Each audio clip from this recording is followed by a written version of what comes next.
Hi, everybody. This is Charles Hoskinson broadcasting live from warm, sunny Colorado. Always warm, always sunny, sometimes Colorado. Good to be here. Today is August 30th, 2020. It's going to be a fun day. It's Sunday.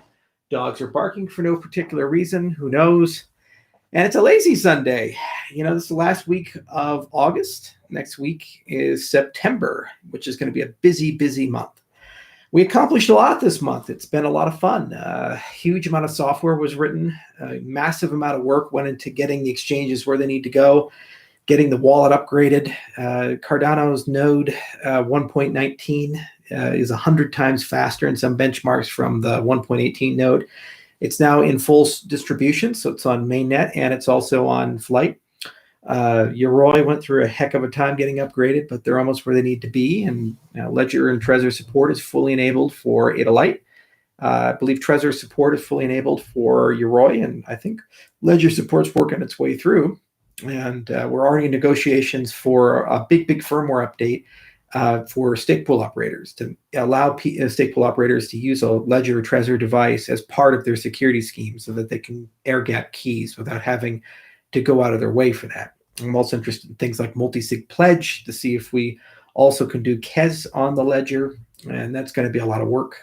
So they're bidding that out. We're also bidding out a multi-sig contract with ATIX, and they're discussing architecture with us on how to bring multi-sig into. We have scripting support for it in the low level, but we need to build a beautiful user experience for it. So they're going to bid that out and pull it into Daedalus, QR Code Center, Hardware Wallet Center. All these things are coming soon. So the wheels are moving. Another thing is that there's been a lot of debate and discussion in the community already, a lot of consternation from the smaller stake pool operators, and is exactly what I expected to see. People care enough about Cardano to have divergent opinions about where our parameters should go. That means people understand the parameters, they have an opinion about it, they're thinking deep about it, and that's exactly what you want to see. So we're still collecting those ideas and we're thinking ourselves.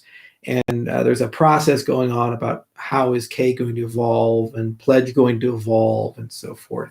Every 5 days, the network continues to get more and more decentralized. As I mentioned, it's a slow drum beat, and it just gets louder and louder and louder and louder as we get closer and closer to D equals 0. We're almost at a point where 25% of all blocks are made by the community. Just a few weeks ago, it was none. That tells you how significant the movement is already. And September is the first month where we're going to begin rolling out the peer-to-peer implementation. So the peer-to-peer governor is ready to go, and they're turning things on, and the network team is going to be working hard. Half the team is off for August. So we decided not to do it in August, but push it to September. But that should take about 8 weeks from start to finish. Might have a longer tail depending upon what we find as we roll it out, but that will considerably improve performance in certain respects. Or certain people get unlucky and they connect the bad relays. And also, it's a truly fully decentralized network when you're no longer using relays from stake pool operators or from us, but also every single person running a full node is now contributing to the system. That's a really beautiful thing. So D is moving in the right direction. Peer-to-peer is moving in the right direction. We're having a great discussion about economic parameters, and that's moving in the right direction. There's already discussion about stake pool guilds. There's already discussion about delegation portfolios. I've made it the highest priority to get one-to-many delegation where it needs to go. So there's a huge product effort right now to get that done as quickly as we can. And that's just one side of the organization. So that's the Shelley side of the organization. Meanwhile, in Goguen land, a different group of people are waking up, having the whip on them. And we're talking about basically a 3-phase rollout. So first, you have native assets. Second, you have Plutus foundations. And third, you have the Plutus application framework.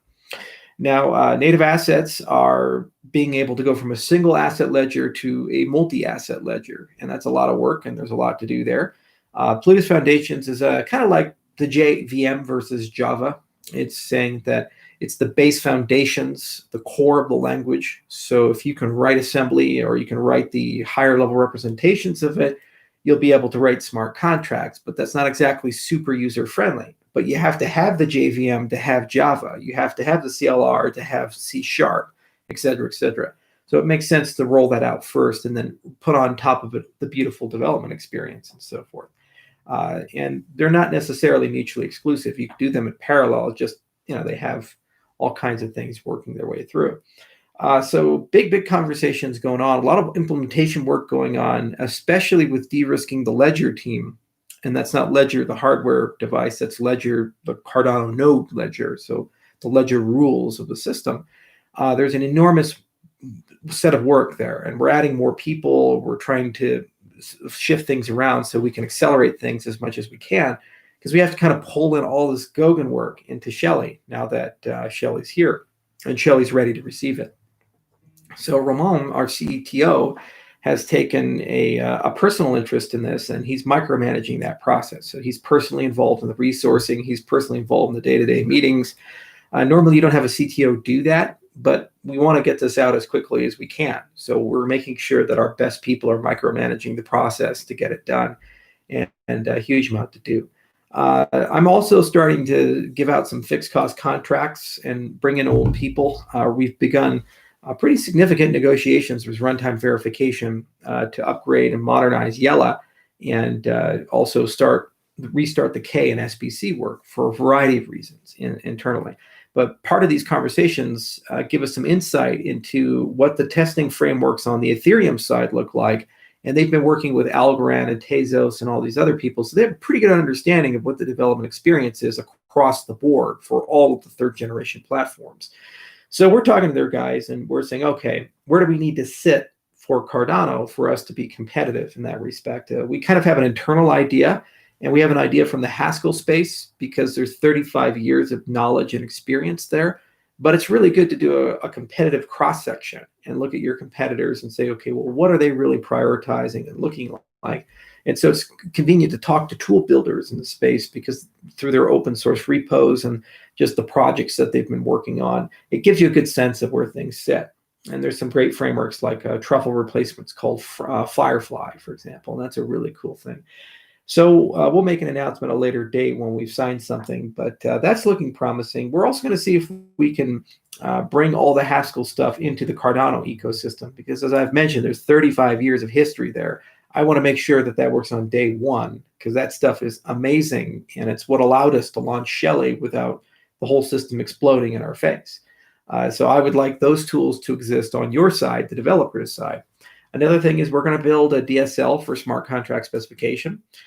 So basically, this opens up the prospect of certified contracts. So you have a design, and then you have the implementation. You'll be able to prove that the implementation is correct against the design.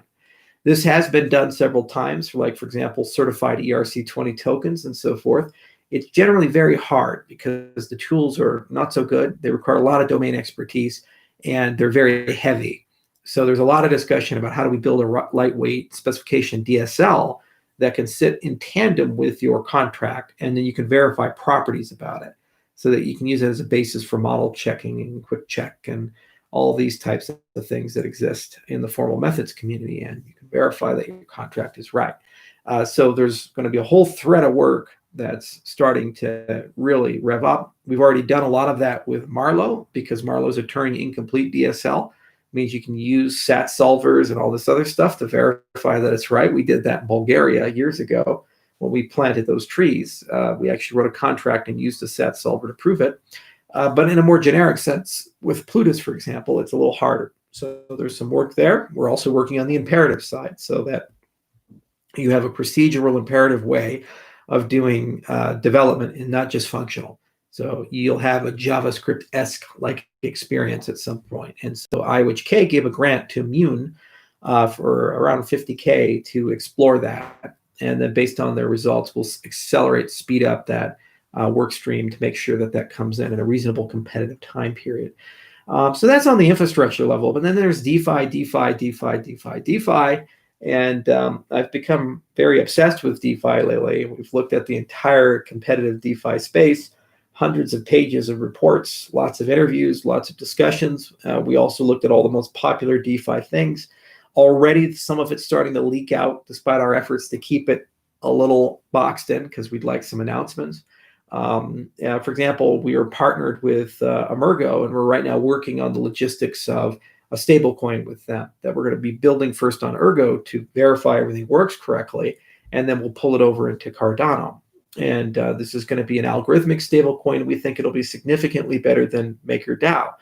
That's just one of many DeFi things that are going on right now, but we're not going to announce any of that until a little bit later. In terms of marketing, this week we have a marketing director coming on board, IO Global. We spent months interviewing people, people from Fortune 500 companies, people from the startup sphere. The particular candidate, Liza, she has more than 20 years of experience, really brilliant gal who has a great background, and I think she's going to fit very well in our culture. We had so many really qualified people for that job. It was initially quite hard until we interviewed her and we said, this looks just right. And she's a direct report to me. I don't have that many direct reports, but she reports to me. And we're going to focus a lot on product marketing and comparison marketing. So product marketing in particular, we're looking at things like what is Ouroboros, what is Plutus, what is extended UTXO, what is the network stack that we have, and why is it better, and compare and contrast it to Algorand and Tezos and EOS. And the goal is to create very understandable product marketing content that the community can use to really showcase what we've built. We spent 5 years doing this. We're really proud. We're really excited. We're really fired up about it. The problem is it's a bit obfuscated by complexity because it all lives in the world of math and science and peer review stuff and engineering. And I'm sorry, you can't just give a person a formal specification and say, oh, here you go, it's self-evident. No, you need to really put the effort and time in to get it where it needs to go. So she's the first of many hires. We're hiring a dedicated dev experience person to worry about ACID for open source projects, specifically for Plutus-oriented projects. So ACID is developer acquisition, developer collaboration, developer incentives, and application deployment. You have to have a strategy for that if you're going to scale. And we think we have some really good ideas, but we now has come to make sure that someone is directly accountable for it. So I've taken a keen interest in this, and we will make sure it gets done. The foundation's also doing their own things as well on ACID. And I think probably the breakdown is going to be that we take a more floss and smaller oriented approach, and they'll probably focus more on Fortune 500, which is great because they have a lot of great people there that are very Fortune 500 obsessed. And I think we can get some great adoption in those circles. Emergo is also doing something. And so we're going to kind of divide and conquer and try to cast as broad of a net as possible. But all that's coming down the pipe, and you're going to see a lot of great output from that. It's important to understand that firms like McCann, that was retained by the foundation, and it helped them get Cardano.org where it needed to go. And I think that was a good output. But IO Global, we haven't done enormous amounts of product campaign or direct consumer marketing for Cardano yet. So this is kind of new to us, and that's why we brought on such a strong marketing director. And I think the time has come for us to really push hard on that because we're getting to a point where everything's turning on from Voltaire to Goguen. And there are very real differences in what we've done from where the market is currently at. And I think those differences need to be communicated because people really need to understand how special Cardano is above and beyond the words peer review and formal methods and good engineering and so forth. It's really important that people understand specifics of why it's better and what it does differently and how we roll it out and so forth. And I think that that's going to get people very excited.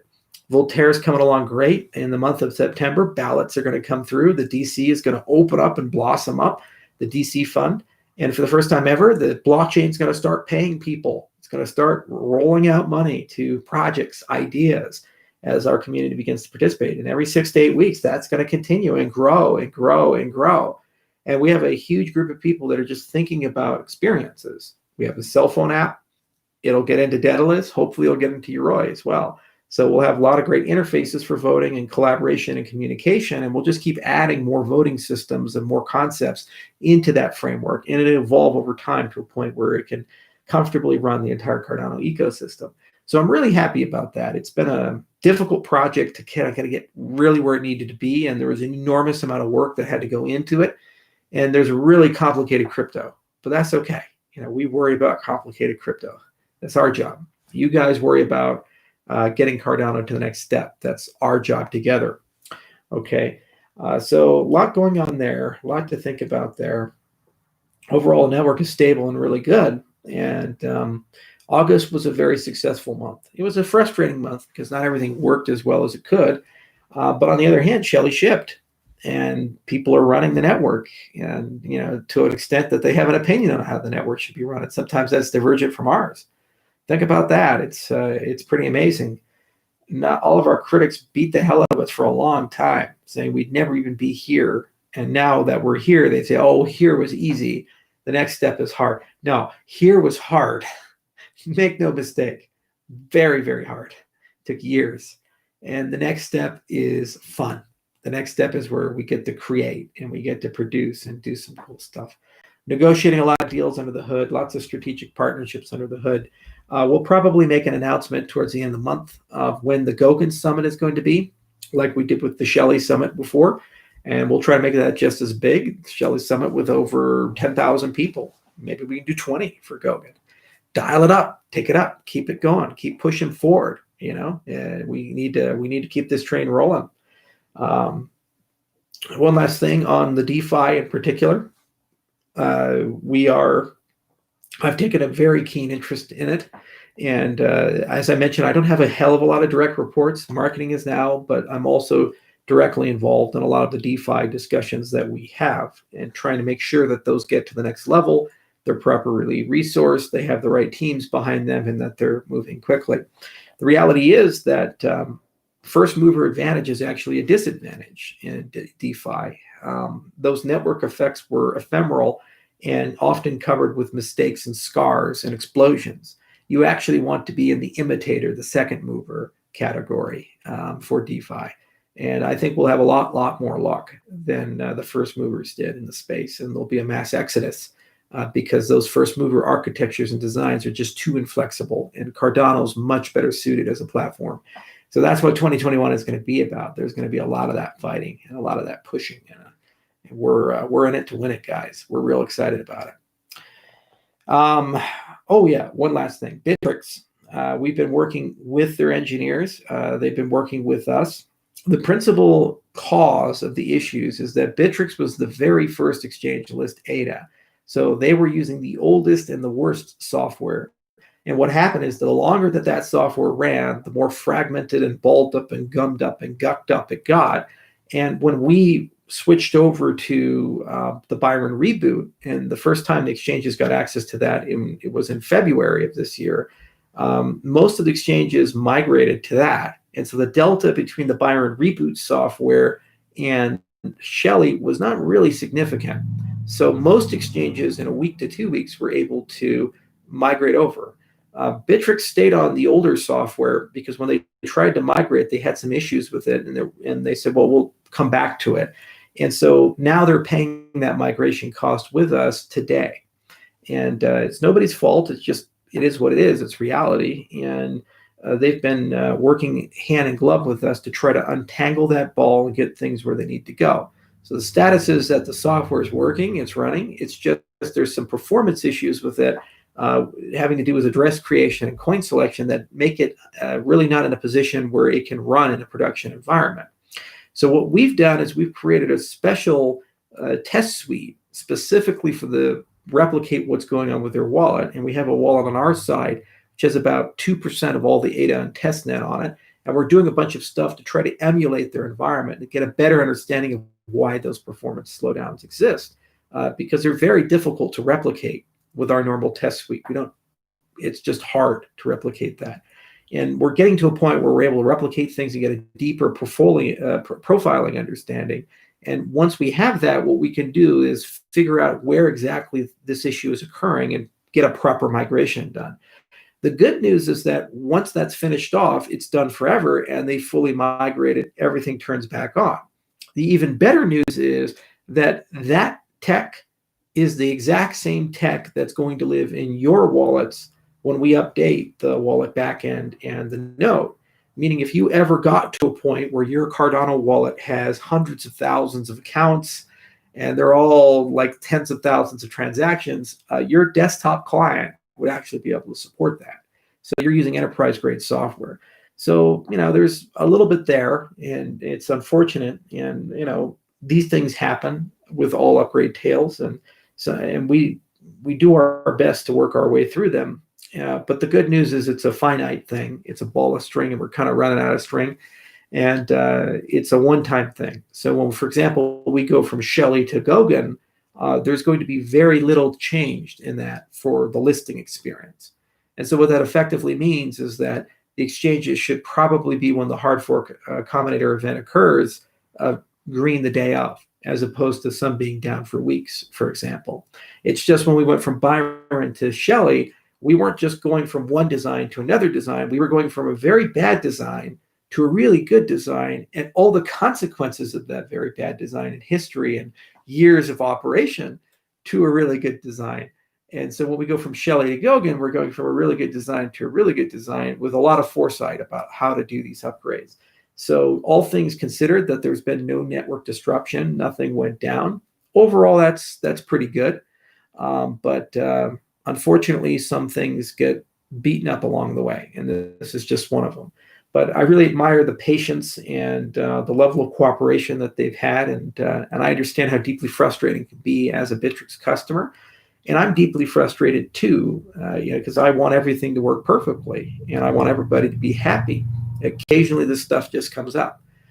So we're not sleeping on the job, and they're certainly not. We're working together, and people are every single day waking up, analyzing things, reading logs, issuing patches. And we went from dozens of problems to just one major problem, and that we have a pretty good understanding of, and we're kind of working our way through. So that's the Bittrex situation. Hopefully I'll have some better news next week. I was expecting something this week, but unfortunately we just ran out of time. And hopefully next week I'll have something really good to say about it. And it'd be really nice before September, but we'll see. It is what it is. Okay.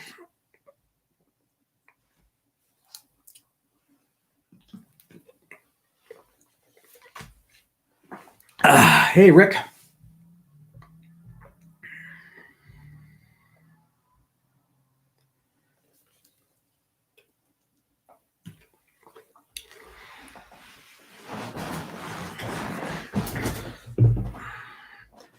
All right, let's see what we got going on here.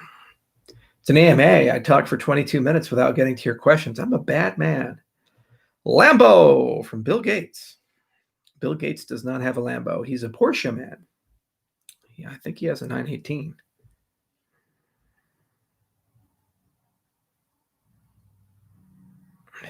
Yeah, I'm not sure what the issue with Bitpanda is. I talked to my exchange people, and there hasn't been good communication there. So I just really don't know what the issue is there. But I'll talk to Mel again and the rest of the gang again on Monday. I have meetings 3 times a week on that.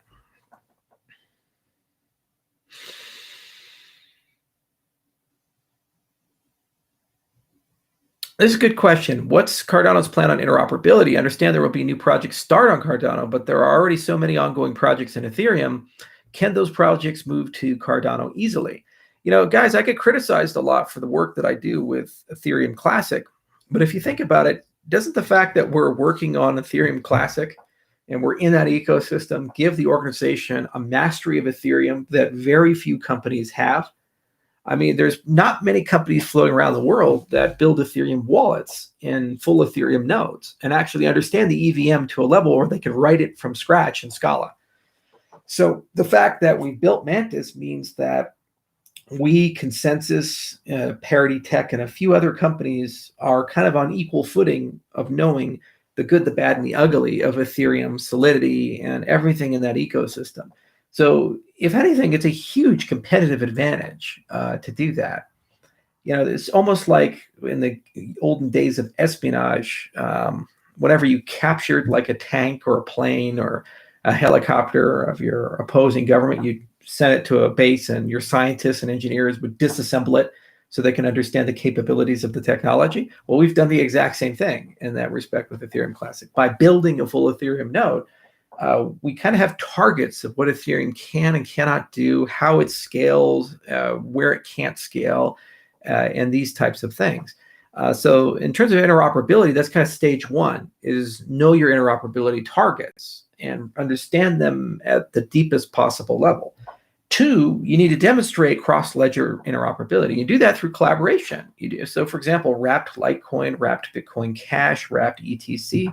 These aren't buzzwords. These are things that I would love to see in the next 12, 24 months. So by participating in these communities, we can influence things in a way where it moves in that direction, and our system can talk to their systems, and they don't have to fundamentally change to be able to use Voltaire or our smart contract system. And that will generate excess revenue for stake pool operators and for delegators. Good for everybody. More transaction volume, more use and utility for the system. That's the point. That's what interoperability is all about. Now, to the specifics of the question about DeFi projects, these projects are ephemeral. They live usually now on multiple ledgers, and it's a cost, security, performance question for where their home is going to be. And what we're going to do in 2021 is make the case that when they look at cost, performance, and security, we're going to win in every category against Ethereum and potentially Ethereum 2. Okay.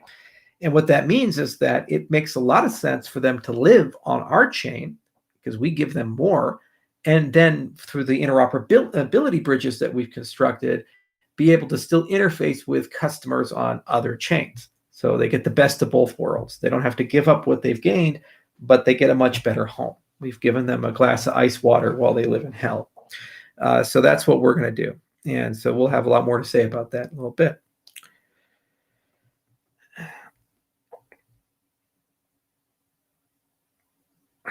ETC 51% attack, time to let ETC go like I did, Charles. Well, they have no leadership at the moment. So they said, guys, we want to be completely anarchy, complete decentralization, no leaders, no nothing, no vision. We're just as a decentralized ecosystem like Bitcoin going to come together, figure it all out, no funding source, and we'll get it done. And I said, guys, if you do this, years and years and years and years are going to pass by, and you're going to be in the exact same place. They said, no, it'll evolve and grow. We're going to rise like a phoenix. Ethereum's going to fail. Ethereum Classic's going to grow. It's okay. So I left. Years went by. I come back, and like I said, from where I left to where I came in, it's basically the same place. Market cap's at the same place. The hash rate is 5 times lower. There's nothing running on the chain, and that community is still there. Some have seen the light, and they've woken up and they said, holy moly, what are we doing? There's Algorand, there's Polkadot, there's EOS, there's Tezos, there's F2, there's Bitcoin with Taproot. There are dozens of really strong options here, some that actually overlap with the values of our ecosystem, which are better platforms than us to deploy things on. And every week, it seems like there's a 51% attack, and we're losing liquidity. And some people have recognized that now is the time to actually put a flag down and say, this ecosystem is worth saving. Let's invest in the people who will build the things to save us by embracing a treasury system. Other people have said, no, we have a roadmap. We put $1 million into UNICEF, and we're doing stuff, and we copy paste Ethereum with clients we didn't even build. And that'll get us where we need to go. And we'll wake up tomorrow and we'll have $10 billion market cap, and everything will be great. Oh, and don't worry about these 51% attacks. We'll just borrow security from another system, whether it be Veriblock or PureCard or a checkpointing system. That's like putting somebody on life support on a ventilator. It's easy to put them on. It's really hard to take them off if they're very sick, and they die on the ventilator. Okay. So what's the exit strategy once you've embraced consensus from an alternative system? What are the philosophical implications of that? That group of people have no solutions, no answers. Just anybody who opposes them, they'll go tell the media they speak for everybody and attack us. So you know what? We're just telling people vote at this point. I does not care. I just don't. I say, guys, we're going to propose a roadmap. We're going to show you who we are. We've already written 2 ECIPs. We've submitted them. They had the gall to say that we didn't, but we did. And they're publicly available. Everybody can see them. And if you like what we've done, download the Mantis client. If you don't, stick with them. And if enough people download that, we'll hard fork. If not, well, okay. It's clear this ecosystem wants to stay in the past. And it's very clear that they have no desire to innovate. But at least we can then leave and say we tried, and that every single person who is in that ecosystem was given a choice. That's what ETC was always about to me. It wasn't about killing ETH and, ETH is wrong and ETC is right. It was saying that there were two philosophies and the choice needed to exist. And so now it's there again. And come November, people will have that choice. They can make that choice and they can decide what to do. And we'll see how many people want to go along with that. It's in everybody's best interest for ETC to survive and thrive and become a prominent ecosystem with its own community. And for that community to get along with our community and the Cardano side and other communities, including Ethereum itself. It's in no one's best interest for something that people have spent years of their life on and money on just collapse and die and burn into the ground because of arrogance and ego and bizarre co-option of values. Really isn't. And so wherever possible, of course, we're going to try to save something and be there. And, at the end of the day, if people go along with what we say, here's what's going to happen. Come Q1 of 2021, there'll be 3 clients, 3 choices with 3 independent teams, all working together. And I'll cover the beer. And they're going to figure out a beautiful roadmap 2021 for ETC to go and do something unique to that ecosystem, to the values of that ecosystem, which is complementary to other systems like the F2s and the Cardanos and so forth. And it'll have real value. And the people in that community will be doing real things, and it will never be called a copy paste coin because it will never have to copy paste things from Ethereum. It'll be doing its own thing, living its own life, moving in its own direction. That's what I'd like to see. Sustainability, independence, and vision exist. And we'll find out what happens.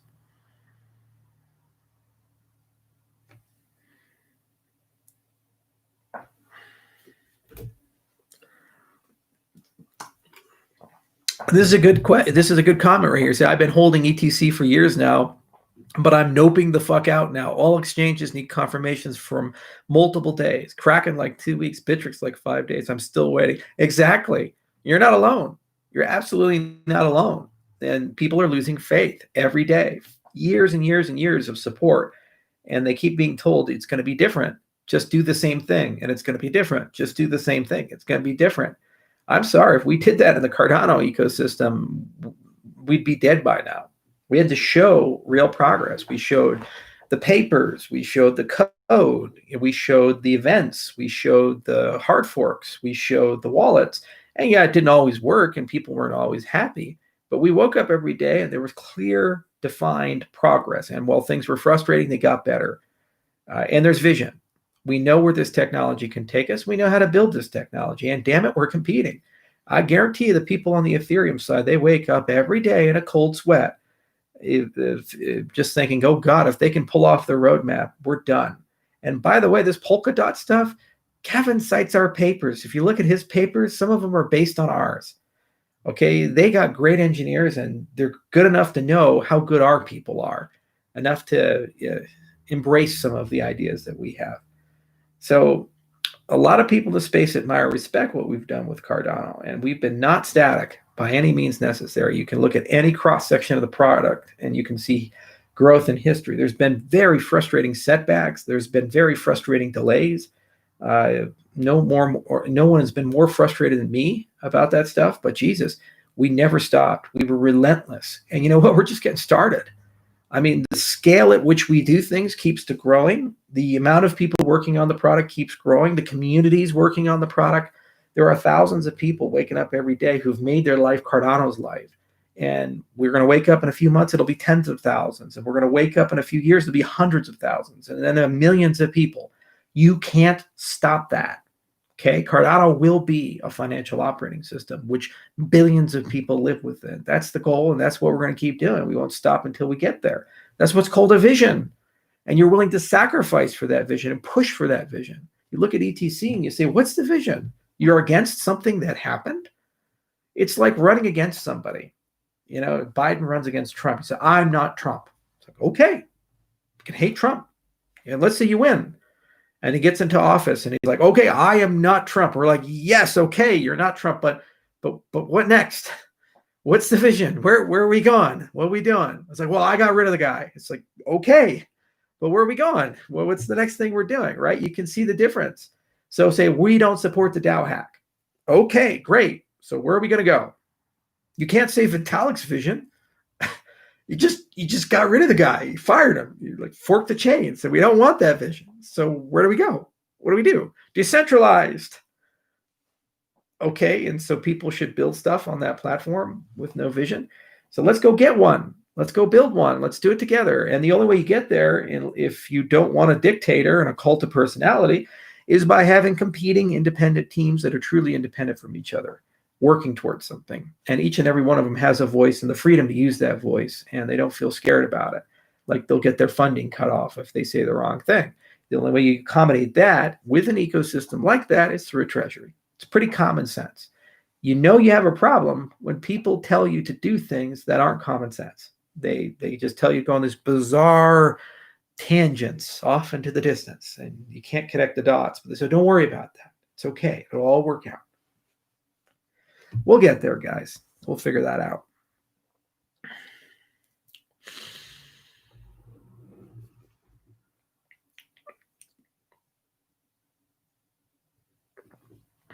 Thoughts on mandatory vaccines? Never, never, never, never. I am against mandatory medical treatments.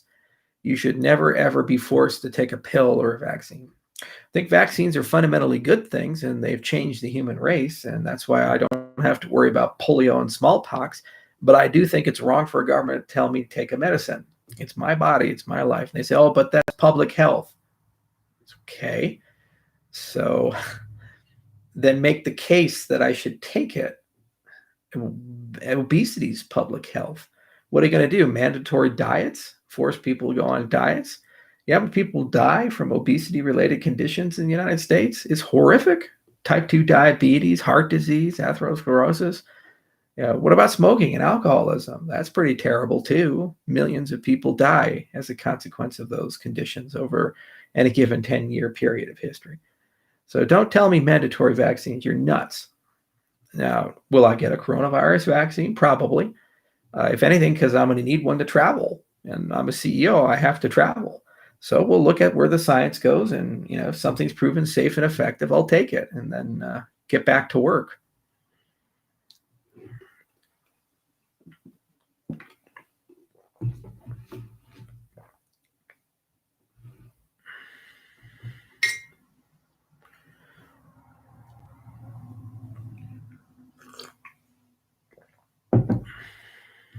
Want your language choice for Plutus limit adoption? If programmers have to learn a new language in order to develop smart contracts, surely they'll choose a competitor where it's easier and quicker. Yeah, they definitely chose a competitor where they had to learn Objective-C and Swift to write iPhone applications.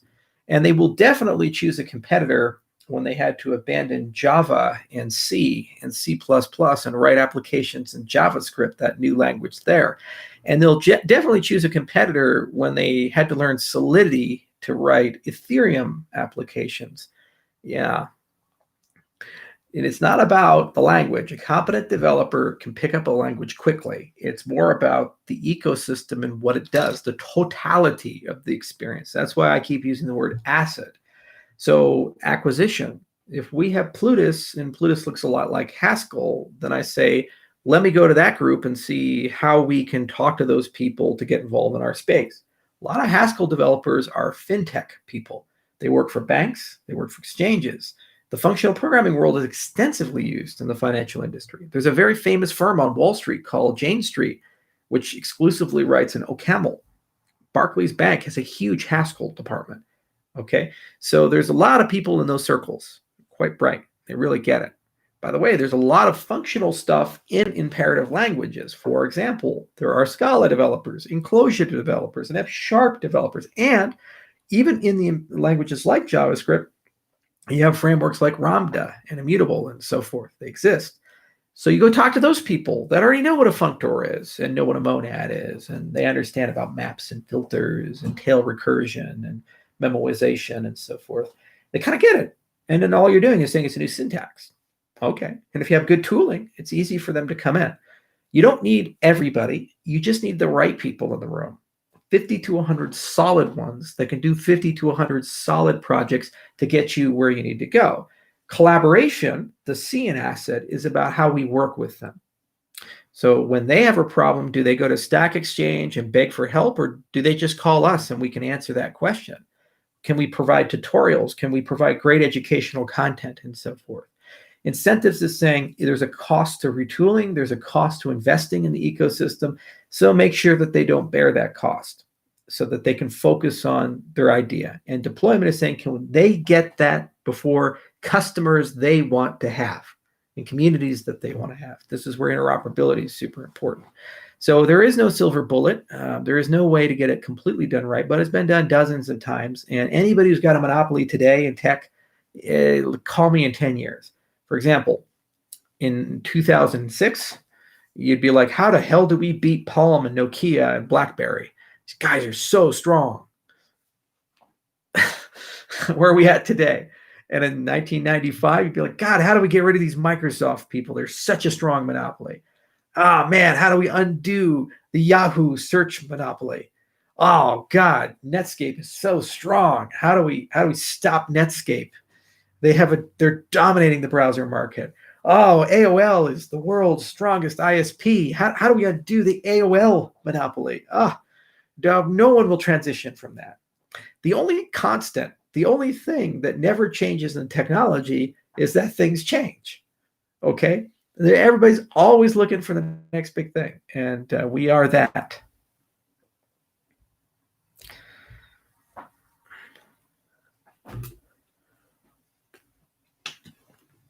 And you all remember AOL, except for you kids. You all remember going to Barnes & Noble or Borders and having those little AOL CDs or floppy disks. And they were there. They just give them out for free. You all remember that. Come on now. Charles, what's the likelihood of guessing 24 words that would be in someone's wallet? Well, if you could do that, you could take my money. So I'm willing to wager that it's pretty low.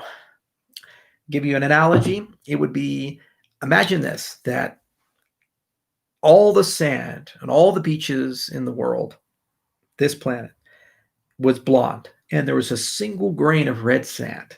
Okay, that's my key. And all those beaches. You'd have a better chance of finding that red grain of sand than you would of guessing my wallet, even if you were given 1,000,000 years.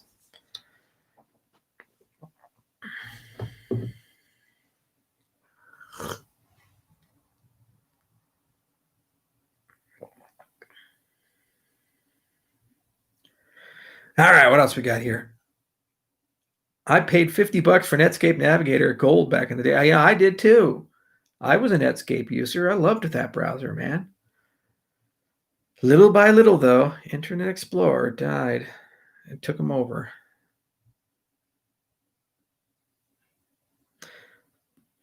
I guess the IOHK contract with Cardano is almost over. It ain't over till I deliver the things that we need to deliver. Goguen, Voltaire, and Shelley, and make sure everything's perfect and looks really good there.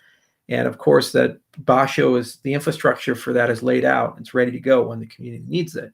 And then when that time has come, then we'll come to the community and say, we have a really cool idea for how we can make this go on for many more years, but do that in an even more decentralized way, much better than the tripartite agreement that we originally had. We'll have a lot more people to come along with us than we did when we got started. And then the community will make a decision if that makes sense or not. And if it makes sense, we'll go all in. If it doesn't make sense, you know what? The money and infrastructure and progress will be there for the community to have alternatives. And that's the point of decentralization. It's not just one person's vision. It's a meritocratic thing. We show up and we tell you what we're going to do for you. And we show you how we're going to get it done. And then you, the community, make that decision, not me.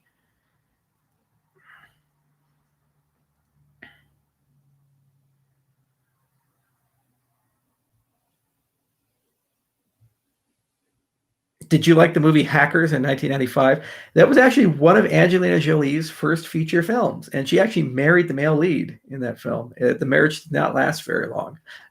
It was a crazy bad movie. It was almost bad is like parabolic, where it gets so bad it becomes good. Unfortunately for Hackers, it was right at the base of the parabola. It wasn't starting to get good. Things like The Room went in the other direction, and then just Tommy Wiseau became a legend because it was so bad. And it was not there.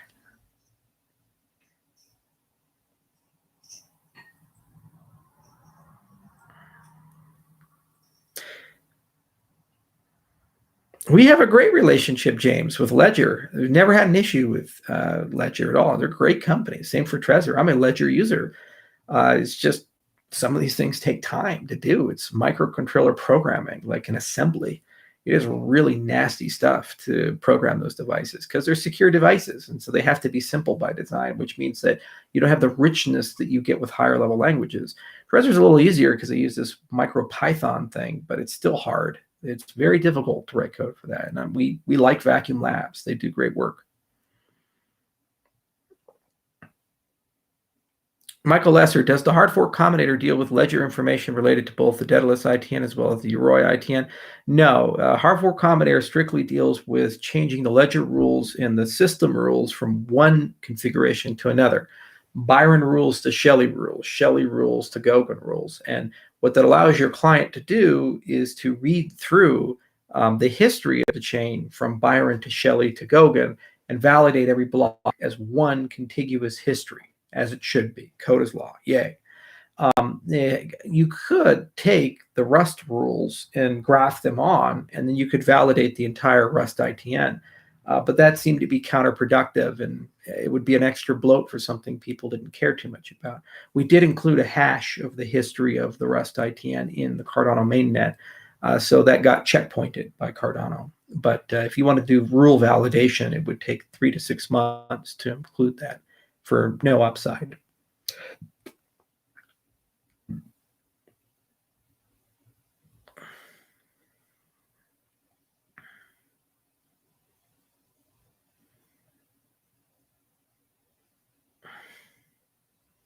Charles, how do you go from seeing the news of a coup in Mali to approaching their new government proposed to run their nation on Cardano? We follow political events, and whenever there's a military coup against a government, legitimate or otherwise, it's a news item. And one of the things is that when you overthrow a government, you have a new government come into place, that new government has a small window of time in the international community to set the tone of what it is. Is this a restoration of democracy or a revolution against the tyrant, and then they'll reinstall a proper functioning government? Or will this be another dictatorship, one dictatorship to replace another? Turkey, for example, had a long history of Kemalism, and whenever the government got a little crazy and fundamentalist, the military would overthrow it, then enter a period of unease, and then eventually get back to elections. Unfortunately, the last time they tried, that failed, and now there's not such a good leader in Turkey.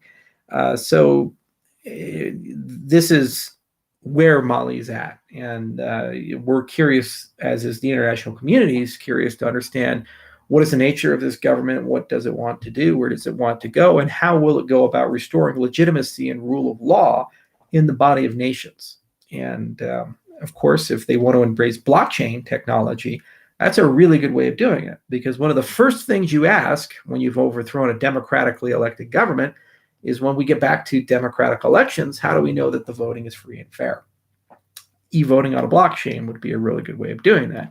One of the first questions you ask when you overthrow a government and you start restoring property rights is, you say, well, how do we know that the property rights moving forward will be free and fair and immutable and unadulterated? Putting property on a blockchain would be a really good way of doing that. So we'll see, what direction they want to go in. It doesn't look too promising at the moment, unfortunately, but it's always an option that lives in the option space. And we are heavily involved in lots of things going on in Africa, as we are in Eastern Europe and Asia. And so it's impossible for these things to happen without us stumbling upon it or running into somebody who's either directly or indirectly impacted by it. It can be from internet being shut down in a nation. It can be from diaspora floating from one nation to another nation. It can be in bad policy, like what happened in Zambia and Zimbabwe. It can be in the imperialist policies of the Communist Party of China and the debt diplomacy that they're pushing on the continent. These are really complicated issues. And every now and then we run into some difficult situations. Like, for example, if we were to build an ID system and a voter registration system, if that system wasn't constructed correctly, then the system could actually bias the elections towards one candidate or political philosophy or another. And there's been more than one occasion where we've talked to a U.S. ambassador or a State Department when they've had a unusually high level of interest in the things that we do, to the extent that they tell us to keep them in a loop. So everything is political in a certain respect. But that's the point. Technology is here to make people's lives better, and you have to be very careful with it, but you can't just judge people on the surface. You have to dig into the details and try to understand the grievances and see if people are legitimately there trying to make things better, or if those people are there for power and wealth and domination and destruction. And then once you've determined that, you can kind of decide where things fall.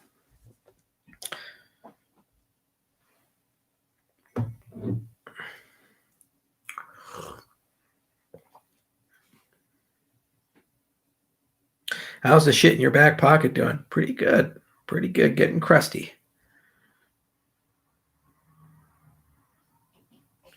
Hey, Charles, what did the stake pool operators who minted the first epic end up getting? Did you create a special coin for them? I talked to Josh Miller about it, and Tim. Tim is our narrative guy. And the problem is that Tim was on vacation. And when he came back, there were some things in front of it.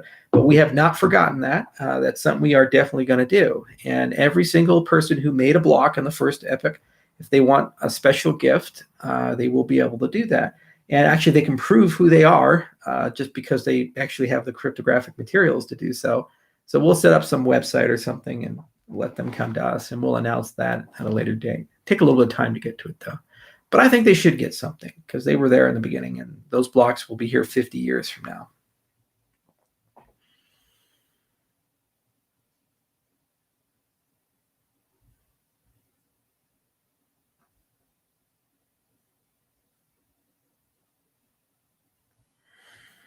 Would you implant a Neuralink? So for those of you who don't know the situation, Neuralink is a BCI device, an implantable BCI. BCI stands for brain-computer interface. And basically how it works is you have these little tendrils, these strings, and they're made of silicon carbide. And they drill a hole in your skull, right here, right now, and they insert it in, and the strings wrap into your brain. And they have a robot that does this with a neurosurgeon. And then those strings, by being really close to your neurons, can actually interface with them. So they can read signals from them, and you can even send electrical impulses to the neurons the same way the neurons fire. So it's like artificial neurons. Okay.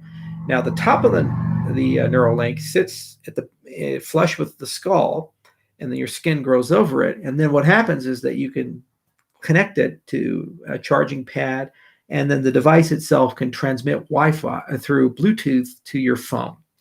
So your phone can talk to the implant can talk to the phone. And what that means is that your phone can now understand your brain, and your brain can now understand your phone. That's a hypothesis. Now, the problem with Bluetooth is it's too low powered. Doesn't have enough bandwidth to be able to sustain reasonable applications.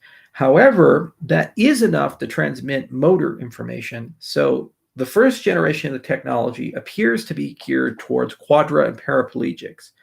They put some things in your brain, in the motor cortexes, and then they kind of rewire some things in your body, and then suddenly you think, transmit, walk, and move. Now, that's a long road, but it's actually a shorter road than you guys expect. So they already installed this technology in pigs. They've removed it from pigs. The surgical robot probably will be where it needs to be, I'd say, in 1 to 3 years. The material science on the leads, that's almost where it needs to be. I'd say in the 12 to 24 month time frame, that'll be good enough. They'll probably go through another 10 to 20 iterations of the design and chip before human implantation, and that'll be done in tandem with the pig trials that they have. So if I was a betting man, I'd say within 3 to 5 years, the chip will be production ready for a clinical trial with quadriplegics and paraplegics. Okay, they'll install it. They'll put a big cohort through rehab and see if they can walk again. And if they can, the consumer confidence in the device will go to the fucking moon, because suddenly you have people who couldn't walk who can walk, and they're okay, and they're like using the device, and it's safe and it's great. And it'll be a medical device for restoring lost function, either hearing, vision, or body movement, and also dealing with transcranial neural stimulation for deep neural stimulation for Parkinson's for probably another 3 to 5 years after they've passed clinical trials. Then, generation 5, 10, somewhere in that range, there'll be an inflection point where the device goes from a medical implanted device to a cosmetic device, goes to a elective surgery. Okay, we're getting it not to restore or repair something, we're getting it to be a BCI that we use to talk to computers, learn from computers, and interface with computers. Now, you guys ask, well, what's the point of this? You say, well, here's the thing. I am communicating to you through speech. You see my lips moving, words come, and they get transmitted as digital signals, turn into analog, you hear them, and then your brain understands them. This is prone to ambiguity. This is prone to high signal to noise, high noise to signal. It's prone to all kinds of problems, okay? And transmitting complex concepts can take hours, days, weeks, months. For example, let's say you guys decide you want to be programmers. You want to be really rigorous in being programmers. So you buy Donald Knuth's book, The Art of Computer Programming. Okay, this is like the seminal text. And this is what Bill Gates read when he was a little kid. And Paul Allen and Wozniak and, you know, all these other people. In fact, Bill's even quoted on the back. If you're starting cold, if you can even get them, will take months to get. Because your eyes are looking at stuff on paper, you're reading prose, translating it, thinking it, and you kind of get a concept, but that's not what Don was trying to say. And you have to think some more and then do the exercises and play with it and so forth. Okay? Months to get through this. Now, Neuralink, you don't have to talk. You don't have to see. You don't have to hear. You can take an entire concept, whatever those neural signals are, from someone who gets it, their brain. You can save that like a file. And then, excuse me, just ate lunch. Then you can transmit that concept wholesale as a unit to another person's brain. And they get it as one unit, one transmission. And the brain gets it. You're just there. It's like the Matrix where he says, I know Kung Fu. This is the concept. It's pretty crazy if you think about what that means for humanity. You can transmit emotions and concepts, history, events, in perfect detail and clarity, dreams, whatever it might be, through one transmission medium, no longer speaking, no longer hearing, no longer thinking. Okay? That's probably the single greatest innovation in humankind, because we've never had the ability to communicate this way. Just look at what extending ourselves with a cell phone has done as a culture, being able to push that out. And what you can now accomplish now that you have something where you can communicate with people instantly and know always where you are and be able to take pictures and video. Used to be when I saw something crazy, I'd tell my parents, Mom, Dad, I saw a car hit another car, or I saw this thing happen, or whatever when I was a kid. Now I see something crazy, I take a video, I take a picture, and then I send it to them and they instantly receive it. And they don't receive my interpretation of it. They receive a visual interpretation and can interpret themselves. And then we can talk around that. So we have more depthful, sophisticated conversation. You take it to this level, and I can transmit an entire book in a single thought and all my opinions about it. And then you can get 10 other people's opinions about it, knowledge about it. And then you have all those things, and then you can think about it and then transmit those ideas to them. Okay? The other thing is that AIs can then start interfacing with humans and being mentors and teach them. And you can also slow down the passage of time and suddenly make things last a lot longer. So a period of just a few seconds could be like months or years of potential cognition if you get these systems running properly. It's really crazy. And it just blows your mind when you actually think about where this is going. What really blows my mind is Elon Musk did it again. He figured out the business model. Okay, if he woke up and said, my job is to go do telepathy and concept transmission and safe state for your brain, everybody'd be like, oh, here we go again. But instead he said, like, I'm going to make crippled people walk. Okay, who can fight and oppose him for that? And it just so happens that the roadmap that he's following will result in that. Similarly, if you start with, we're going to go to Mars on a rocket, everybody thinks you're crazy. If you say, we're going to build reusable rockets and become the taxi for NASA at 1/10 the cost of the space shuttle, everybody's like, oh, that makes sense. It's evolution of technology. It's entrepreneurship. It's a new business model. Yeah. Just so happens that then builds the capabilities to go to Mars. When you're an entrepreneur early in your career and you want to go do something batshit crazy, like me, I want to go change Africa and the Eastern Europe and Southeast Asia, make the world a better place, give people an economic identity. You don't do that. You don't just say, let's go give economic identity to everybody. You have to start in a way that you can grow and evolve to get there. So we built Cardano, and it has a collection of great use cases, and we live in that state. And we have to evolve and grow, and we have to get the next level and the next level and the next level. It just so happens that the way this technology that we're building is going to evolve to get us there. Okay? And it might take 20 years and it might take 30 years. It's the same for Neuralink. They've been working on it for a few years and they've gotten to a point where they're in pigs. 3 to 5 years, they'll be in people. 3 to 5 more years, they'll be in non-disabled people. 3 to 5 more years, they'll get to a point where the bandwidth is good enough, the software is good enough, all of these things, and then they'll be able to actually transmit concepts, not just turn on the lights and turn off the lights, play your favorite music, and et cetera, turn the computer on and off, think to unlock the door, et cetera, et cetera. Now, there are a lot of pairings that have to happen along the way. Miracles in antenna, better metamaterials, solid state antennas, all kinds of weird stuff has to happen to get there. Furthermore, I firmly believe that they're going about it the wrong way with a normal battery. I think they need to use a nuclear battery, a nuclear diamond battery, because you never want to charge these things. You want to be a self-contained unit. And I also think it's a really bad idea to put all the transmission mechanics in the actual device itself. They should just have the wiring there, and then you put something on your head to be able to transmit and receive, because you want to be able to disable through a hardware level switch that capability. You don't want transmission built in, because then the implant can be hacked under certain conditions. And I think that they need to be very careful with the security side of things. And they probably won't be, because Elon is reckless in certain respects. But there are actually other companies thinking about this. And now that the gauntlet has been thrown down and people understand the value of this technology, it's here to stay. And this is one of the many things that's going to change everything about people's lives. Okay, that's my Neuralink.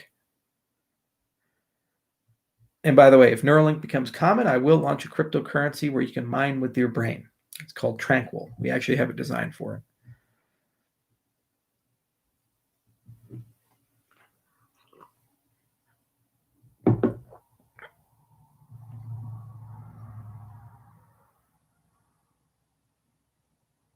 Just finished breakfast in Borneo. Sounds like a fucking movie. Breakfast in Borneo. And he said, breakfast in Borneo. Black Mirror territory. Oh, yeah.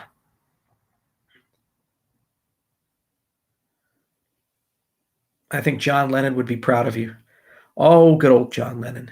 We all miss him.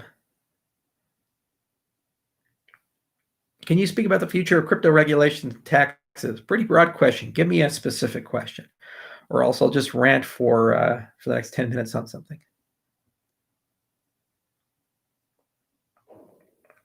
Hi, Charles. Are there any courses being created to help developers build Cardano dApps? We already created 2 courses on Udemy, a Plutus course and a Marlowe course. I'm going to talk with the marketing and the the dev experience people next month about looking at the top-rated courses on Udemy that are for programming and seeing if we can convince those people when the time is right to create Plutus and Marlowe courses. So we will get back to that in a second.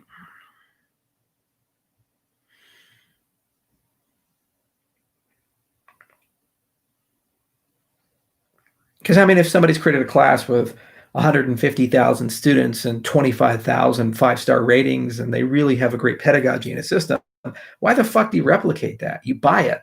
You go to them and say, hey, go make a Plutus course, tell us the price. And they'll go and do that in 6 weeks to 8 weeks. And then you have that great content there, and it's in a community with millions of people. We can also, of course, do the same thing for Coursera and edX.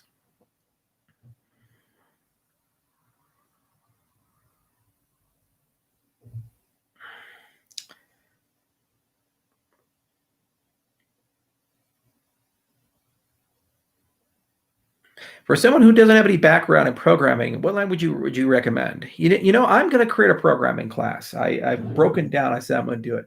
I did a security lecture. I'm in the middle of redoing the security lecture. I love teaching. And what I'm going to do is probably create a really rigorous programming class where I start with the nature of computation. What is computation? What is a computer? And there's different ways of thinking about it, from automata to complexity to concepts like state machines and so forth. And so there's like a real rigorous mathematical way of doing it. I'm going to try to make that accessible and explain the history of where computers came from a mathematician's perspective. So you have Turing machines and recursive functions and lambda calculus. That was all in the 1930s and so forth. And then say, okay, now that we kind of understand what a computer is, and there's a whole field of what can a computer do and what it can't do, then let's talk about languages and grammars, and then let's really dig into, okay, what is actually happening when you program? Okay, we'll talk about languages and the manipulation of data. Very SCIP way of doing some structure, interpretation, computer programs.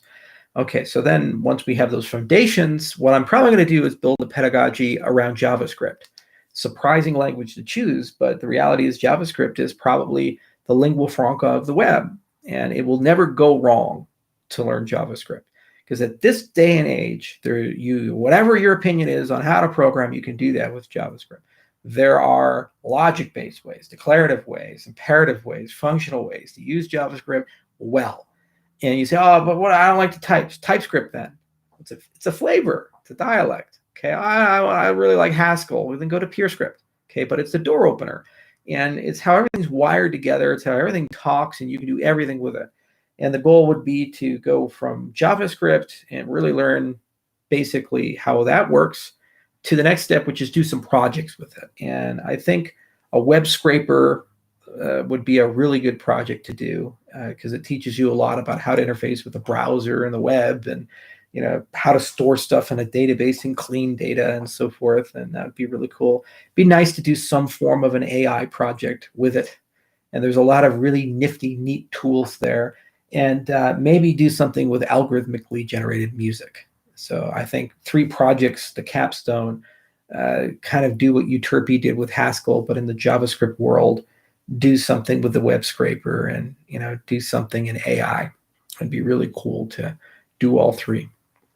And I think all that together would be a really nifty programming class. And it would be nifty to also at the same time talk about test-driven development and include at the exact same time that you're learning the concept, how to use a test-driven development framework like a Selenium or something like that. So as you're writing the code, you're writing the tests at the same time. So you're learning good ideas, introduce algorithms and data structures at the same time. So you actually have some good foundations to wrap your hands around. And then also learn how to use a version control system, okay, like Git, and put all that together. It's a lot to think about. It's a lot to do. So it'll probably take me a long time. Donald Knuth has been writing his books for 50 years. But I think if you get through all of that, it'll leave you with a really beautiful appreciation for what are computers and how do they work, and what is this all about, this complexity theory and this theory of computation and this automata theory. Like, what does this mean? What does to compute something mean, and so forth. And when you see Stephen Wolfram running around saying computation, the hell is he talking about in these things? And then if you learn the JavaScript pedagogy, and alternative would be Python. I think both of them have enormous merits. MIT, for example, uses Python. They used to use Lisp, and so it gives you a sense of how high esteemed Python has become. But I think JavaScript has evolved as a language to a point where it really can become a lingua franca and serve you quite well throughout your entire academic career and your professional career. And you can do everything in it, from AI to data science and beyond. And also, it's a language that you can easily use to interface and talk to anything on the web. And if you learn how automation works, there you go. Now, in terms of the operating system I'll use for this, I'll use Windows for it. And I'll use Windows the way it should be used. So I'll probably use PowerShell and Chocolatey. Haha, got you guys, you Linux people. And we'll have some fun with it. Anyway, long time, a lot to do.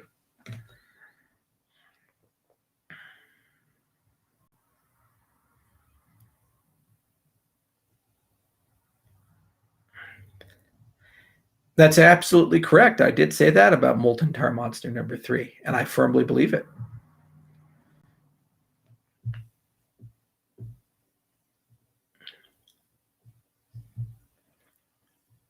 I know C# pretty well. Am I ready for Goguen?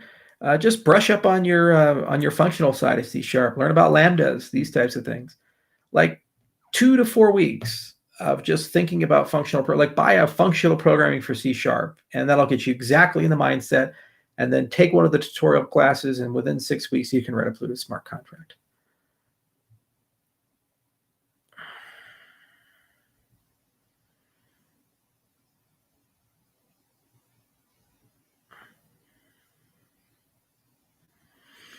Is it possible for a Marxist movement to co-opt something like the future of Cardano? I was part of 2 different movements that got co-opted. And so that I see the BLM movement, and it's already become horrifically co-opted, probably was co-opted from the beginning. When I was in the Tea Party, when we first started that, we were talking about 3 things. We said humble foreign policy, we were talking about sound money, and we were talking about following the Constitution. It was a very broad mandate, and it brought a lot of young people together all across the political spectrum. And then what happened was that Michelle Bachmans and Breitbarts and these other people, they just showed up, and then suddenly we started saying, hey, we hate gays. And I was like, whoa, wait, we never said that. That has nothing to do with this movement. That's wrong. Don't do that. But then their voices got louder and louder and louder, and then it became vote Republican, anti-abortion, blah, blah, blah. And it just became an organ of the Republican Party in about 2 years. Got completely absorbed and took the very right wing of the Republican Party. I said, damn, that sucks.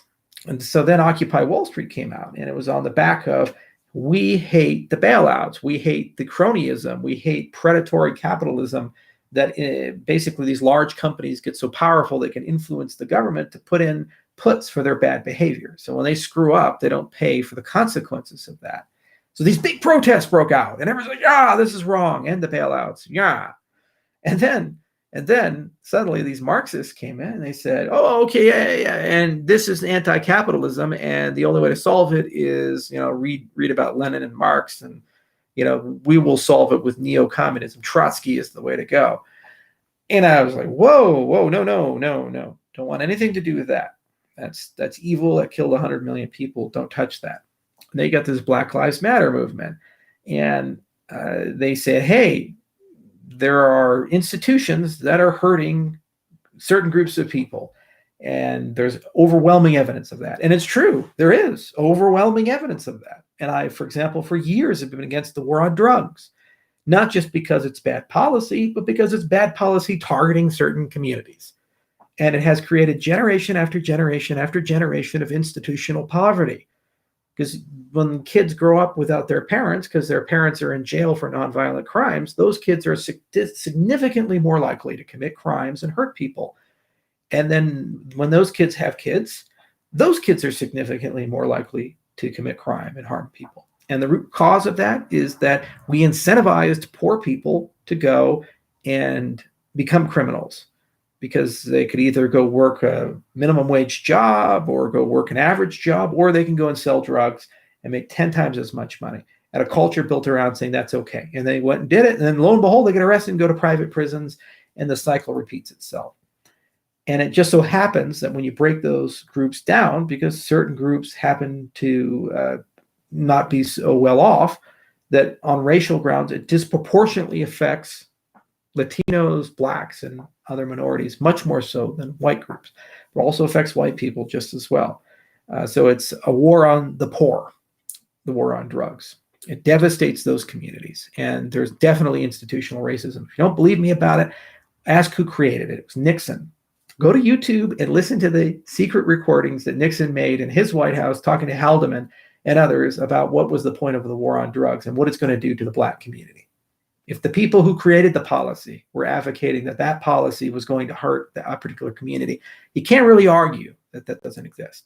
Okay, so there's plenty of examples of institutional racism historically and in today. They exist, and it's bad. So let's end it. Instead, we have this movement cropping up whose leaders, trained with Marxists, have tweeted pictures of them with Maduro, praising Fidel Castro, wishing him well at his funeral, saying communism is awesome, using communist symbology, the fist and all these other things, the same tactics, the same silencing tactics, the same violence tactics and so forth that we see with all Marxist rebellions. They have legitimate grievance. All Marxist rebellions do. And then their interpretation of that grievance is give structural and institutional change to a different group of people, and they will restore justice and order. And then when they're given the power, they use the power to hurt people. There are no counterexamples with Marxism. Zero. None. You cannot find one. There is no Marxist utopia. It is the road to hell. Whether it's well-intended and well-meaning, as it was in Venezuela, as it was in North Korea, all of these things, it always ends the same way. Food lines, brutal government repression, because that's what happens when you hyper-consolidate power. Anytime you create a power structure where all the power gets really dense, you know what occurs is it's no longer a game about using that power for you. It's a game about preserving that power for them. And so I see this movement, and it's saying these things, it's using these symbols, and I think to myself, it's the same thing that happened with the Tea Party. It's the same thing that happened with Occupy Wall Street. It's been co-opted from wherever it started to a point that its sole goal is to empower an agenda. In this case, it's a Marxist agenda. So, whenever I see a spade, I call it a spade, and I'm not really afraid of the woke mob. Because at the end of the day, they know deep down inside, this is what they're trying to do. I mean, look at these kids. Are they saying, yay, capitalism, yay, free markets, yay, democratic process, yay, ballot box? No, they're saying, burn it down, destroy it, tear the statues down. The institutions are wrong, and we will give you justice. And then you look at the kids and you say, okay, where in your life have you ever run anything? Had management experience, had been in charge of a budget of any substance, led people, fought in a war, done anything that would indicate that you have the life skills necessary to tell everybody in my country how to run my country? Where have you ever demonstrated moral superiority over people? Where you've actually stood for something that had consequence? There's a professor years ago, he taught in the South. And for his beginning sociology class, he would say, hey, kids, how many of you, if you were born in 1840, would have been against slavery if you were here in Arkansas? And all the kids, they raised their hand. Yeah, I would have been an abolitionist. I say, okay, can you point to something in your life where you stood for something, where you became a social pariah as a result of standing for that thing, where you were excommunicated from your family and friends, where you potentially would have threats of violence against you, or actually be thrown in jail for your beliefs? There's plenty of people in human history who endured these things, like Nelson Mandela and Gandhi and others. Okay, they can point to that. But these 18-year-old kids, the vast majority of them, have nothing to show for that. So they claim they would belong to the group that was on the right side of history, when they haven't demonstrated they had the moral character necessary to be in that group and endure the consequences of being in that group. And I look at all these protests and I ask myself, how many of them would be willing to stand out for this for a year, 2 years, 3 years, endure brutal political persecution, be sent to camps?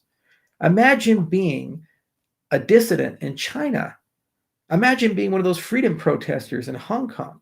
Imagine being any of these people that are actually against real repressive governments that are very nasty when they have political opposition. People just disappear. And ask yourself, okay, do you think these kids would have the courage to be in that group? And some probably would. But I'm willing to wager the vast majority don't. They don't understand what they're marching for. They don't understand the implications of the things they're advocating. They don't have a lot of moral courage. They're just bored and angry. And they're upset. They're upset because there is injustice. And they're upset because there is institutional problem all across the United States. And you know what? It's not just about racial problems. There's economic disparity. I'm upset that we are in the worst economy since the Great Depression, and Jeff Bezos now is worth $200 billion. That we can have our economy contract by 30% and the billionaire class gains $600 billion. 1% of the top 1% owns half of the stock market. The top 10% own 90% of it. That is not a representative sample of the American population. And this is where we're at. Okay, and so what am I going to do about it? Am I going to go to the streets and complain and protest and these things and get tear gassed, or are we going to build new systems? We tried with the ballot box. It was part of a presidential campaign. We helped get a senator elected. We went and lobbied the Congress. We did all kinds of things for year after year after year. And everybody's tried through the ballot box. Nothing's changing. Okay, we still end up with Biden versus Trump. So the only way you can change things is what happened to the Soviet Union. They ran out of money. If the economic system runs out of steam to the extent where they can't pay their soldiers, they can't pay their police, the system dies. Similarly, let's change things economically. So if you want justice and equality, then build systems that guarantee it by design. That's a blockchain. When you use Cardano, whether you're Charles Hoskinson or you're Dan Larimer or you are some rando off the street, every single person has the exact same rules, user experience, and no provisions are made for special people, not positive or negative. That's the basis of true equality and fairness. Dehumanize it, take the people out, have predictable, solid, stable rules for all things, and then put voting in that, then put property in that, then put money into that, and these types of things. And then use these systems for whistleblowers, use these systems for underground newspapers, use these systems to call truth to power, and then use these systems to eat away and corrode at the power of governments. And you know what happens when you do these things? Somehow, some way, life gets better, it gets more fair, it gets more equal. And lo and behold, you didn't have to hand the factors of production away to one small group of people who promised you that they would do great things with it once you gave them control over everything. And the world gets better. You see, this is a pivotal moment in human history. We have Neuralink, we have genetic engineering, we have AI evolving exponentially, we have globalization, we have unbounded growth in technology across the spectrum, and we have zero growth in wisdom. We have regressions in wisdom. Dialogue has become shallow. People aren't thinking. Everybody's becoming subject to propaganda. Our brains can't handle it. People say, oh, well, you just said something that's against something I believe. Oh, my God, now I have to hate you, even though I used to love you yesterday. Oh, no. People just get crazy about these things. Meanwhile, their endless, relentless drumbeat of progress is continuing. This technology carries consequences. Guys, the same things that allow you to do 4K and 8K upscaling for your television will also allow you that very same types of algorithms to identify dissonance in a crowd. Think it through. You have no privacy anymore. And all of these things can be known. And the same systems that allow you to rate the quality of products can allow you to decide who's dangerous and who's not dangerous. Think that through. Think it through. What's going on? Would you want these superpowers to be in the hands of a small group of people who have been known to lie and use violence to achieve their political ends and say the ends justify the means? Do you want those superpowers in those people's hands, or do you want them to be in no one's hands or collectively owned and out in the open and transparent, and no one person can use them to harm you? It's just that simple. It's a simple philosophical point. And the implications of where we go in the next few years, the next few decades, are going to color the 21st century and decide whether this is the century we have World War III and 1 billion people die, and a lot of people live in horrific dystopian tyranny, or this is the century where we transcended where we started and we became a better species as a whole. And we finally treated every human being with dignity. And we look to the 20th century and before as the bad old days never to be returned to. That's the point of the technology that we are building. That's the point of this movement. It's why people wake up every day. When you have Tone Vays and Adam Back and Peter Schiff, and it's a scam, this is a scam, and Bitcoin is only true, and only gold is true, and they just say this verbal diarrhea. What we're here to do is to bring that world to people. That's why people invest in it. That's why people spend the time to build it. They wake up every day and they sacrifice to be here, whether it's code or running a stake pool, whether it's buying a token, whatever the hell it is. They're letting their voice be heard as the great silent majority, saying, you know what? We no longer want to be silent. We want to show the world that we are not going to consent and accept a system of tyranny. Just that simple. And there's going to be plenty of woke mobs, deplatforming, politics of personal destruction from here on out. And every year it's going to get more aggressive and harsher, and people are going to get meaner, and you're going to lose friends and family over it. These things happen. But the alternative is that we descend into chaos and brutal dictatorship. There's no exception to that. And I just don't want to say that we had this chance and we lost it. So that's why I say the things I say. And yeah, you can go to Reddit and complain about it. Or you can say, oh, there's a better way to say it, or a more diplomatic way to say it. The time for diplomacy is over, because the other side is getting power. And they're actively advocating taking everything away from us and preventing us from having the means that we need to have a voice. The other side is deplatforming people. The other side is centralizing. It's buying people off. It's forming woke mobs and silencing people. Okay? So if we don't fight for our voice now and have the courage to stand up for the things that we think is right, then we will lose those rights tomorrow. And no matter how diplomatic and nice we are about it, that won't happen.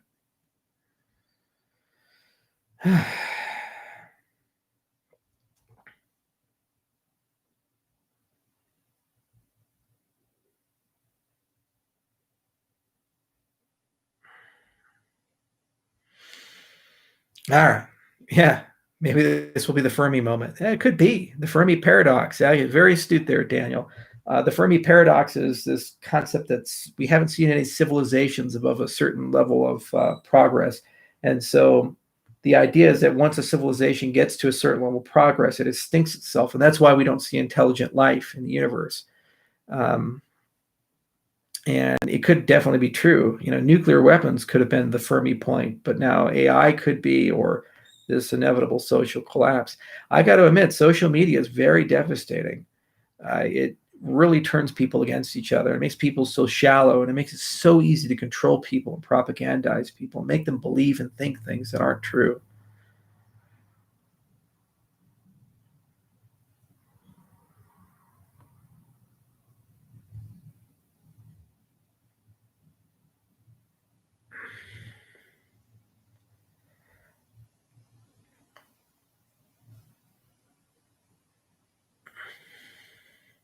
How do these systems gain traction if the people in power might not allow them because they threaten their power? Once you get control of the money and the economics, and there's money to be made with your system sticks around forever. The Soviet Union is a great example of that. That was the most oppressive totalitarian regime in the 20th century. They just couldn't keep it together. And so the system collapsed of its own weight. And that's the same thing that's going to happen here. You can't print $6 trillion out of thin air and expect that that's fine. Because if you can, why do I pay taxes? Government yearly revenue is less than the money they printed this year.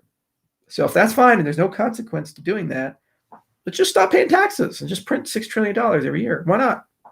Fuck it. It's all about those printing presses, that fiscal ass policy. Charles, how's Hydra going? Pretty good. We'll have Rob Cohen do an update about it in September.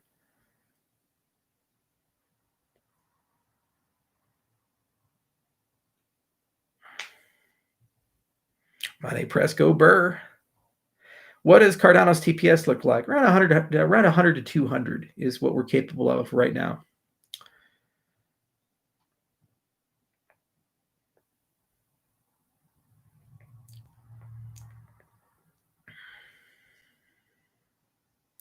Hey, Charles, what happens if we hit the 45 billion total supply? Not going to happen for a long time. And by the time we get there, decades in the future, then transaction fees will cover all of it, because the network will keep growing.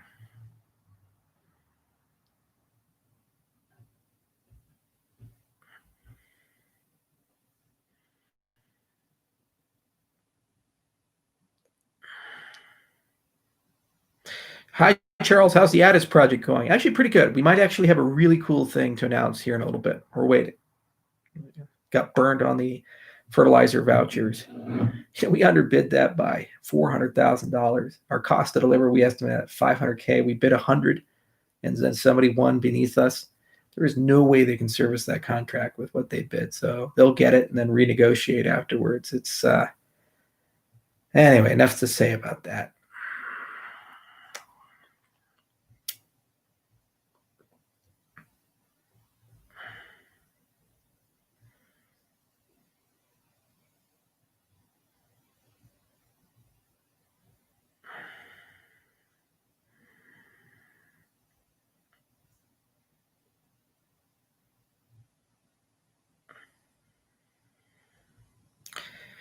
Are you going to collaborate with Amin Gunsir? I know Amin very well. He's a good guy. We talk over Twitter all the time. We run into each other at the conferences, and we have a good relationship. And I think Ava's a good project.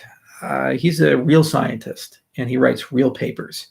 We're both a bit on the high-strung side and the passionate side. He's a bit Turkish. I'm a bit Italian.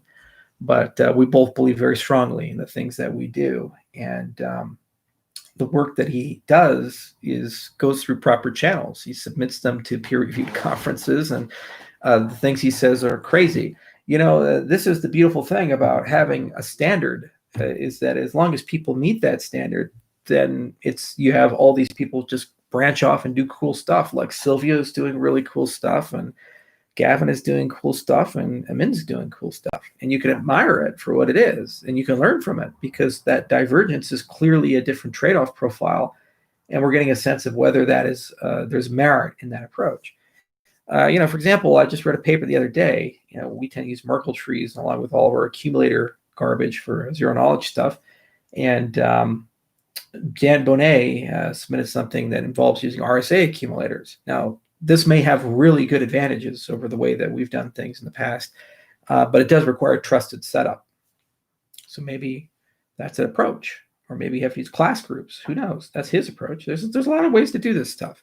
But the point is that Dan, that paper I think was at Usenix or Eurocrypt, I can't remember. Really nice conference that it was at, and so I know that there's a certain level of rigor and quality behind the work that was done. So going into that paper, you take it really seriously, because a lot of first serious officers, but more importantly, really serious people have read it. And Amin's work goes to that same level of scrutiny.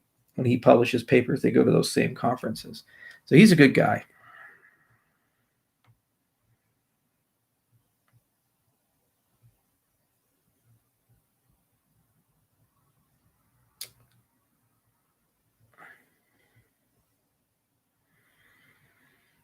Ada's not stagnant at all.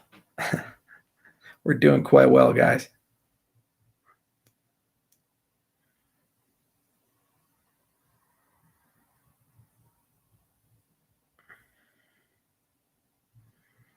When China trial running trial for the digital yuan, do you believe governments trying to create their own digital money may disrupt decentralized cryptocurrencies?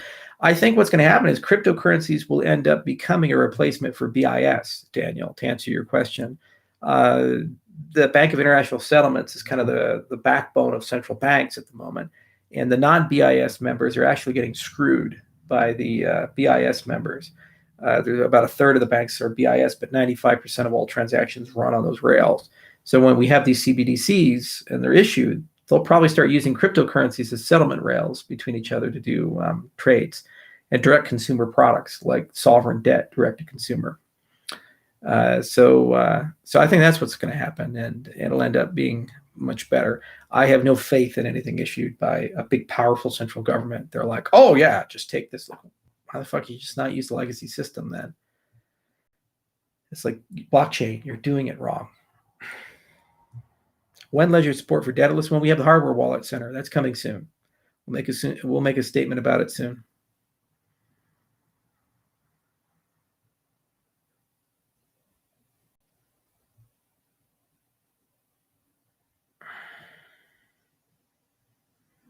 Can you talk about using crypto to do currency arbitrage against the US dollar, i.e. borrow USDs against Bitcoin, or ADA eventually then spend the USD as your purchasing power grows instead of falls? That's assuming the crypto goes up.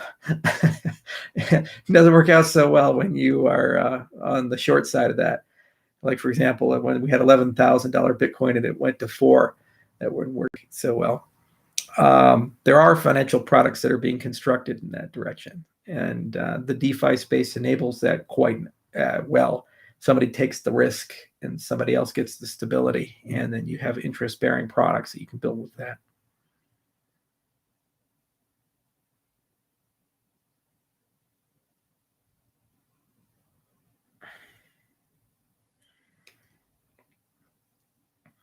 That's the basis of a contract for difference-based stablecoin, by the way, which is a common theme for stablecoins.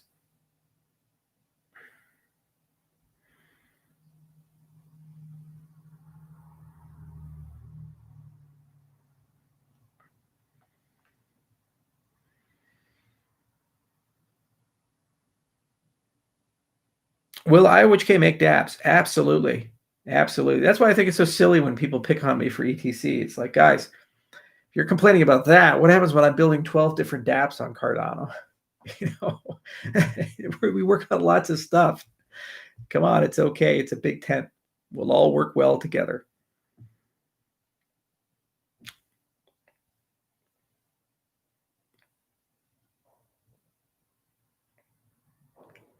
The problem with Hoskinson is he is as corrupt as anyone else who gains power. Well, this is why I advocate for systems that don't require human beings to run them, or when humans are curating it, that there are checks and balances.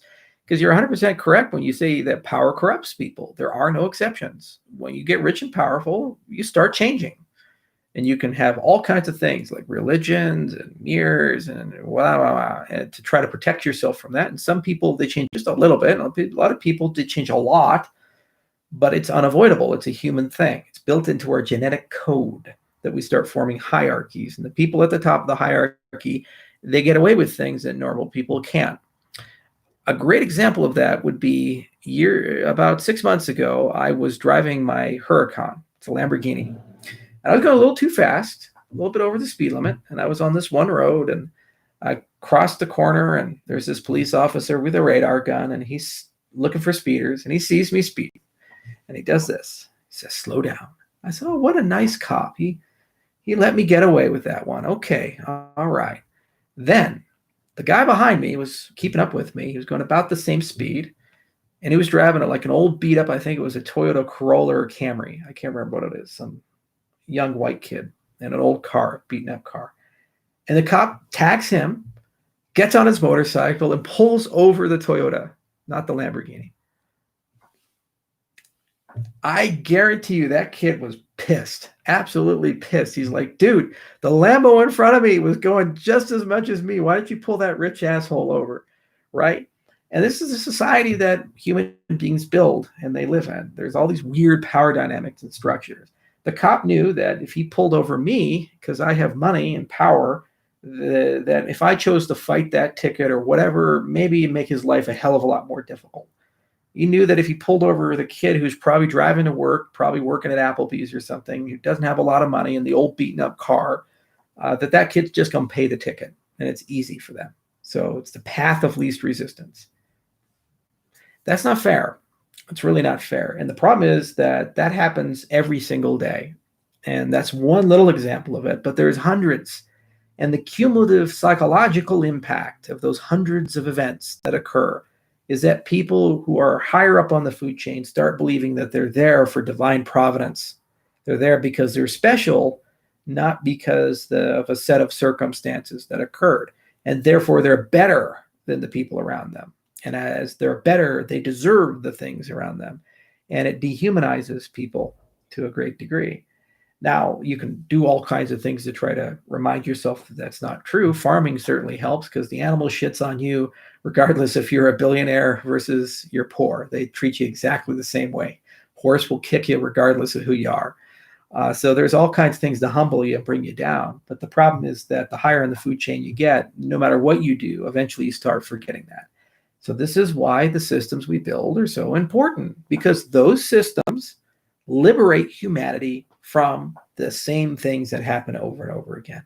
They provide checks and balances, they provide social mirrors, and they provide rules that are exactly the same regardless of who you are or where you come from. Just that simple. We need that in a global age.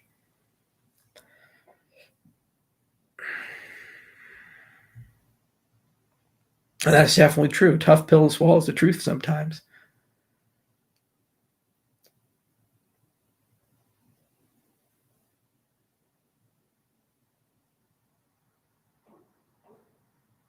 Charles, what are the differences with DOT? Can we collaborate? Well, their technology is surprisingly similar to ours, so I'm sure there's a lot of overlap there. Levity aside, I've worked with Gavin before, and I'm sure we can find a way to collaborate again. And we've actually had a lot of great conversations with the Polkadot people throughout the years, and the Web3 people throughout the years. So I see no problem in our relationship there, and this is what he was pushing through.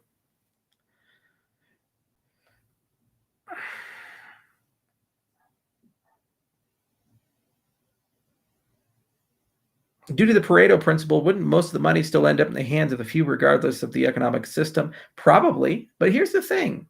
This is the thing that the communists and socialists never understand.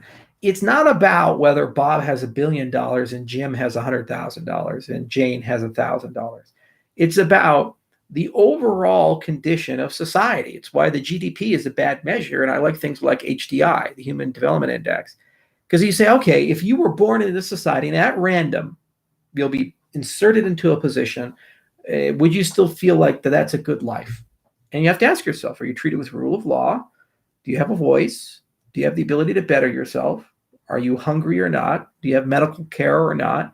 Can you get an education or not? When you live in a certain place, are you afraid every night?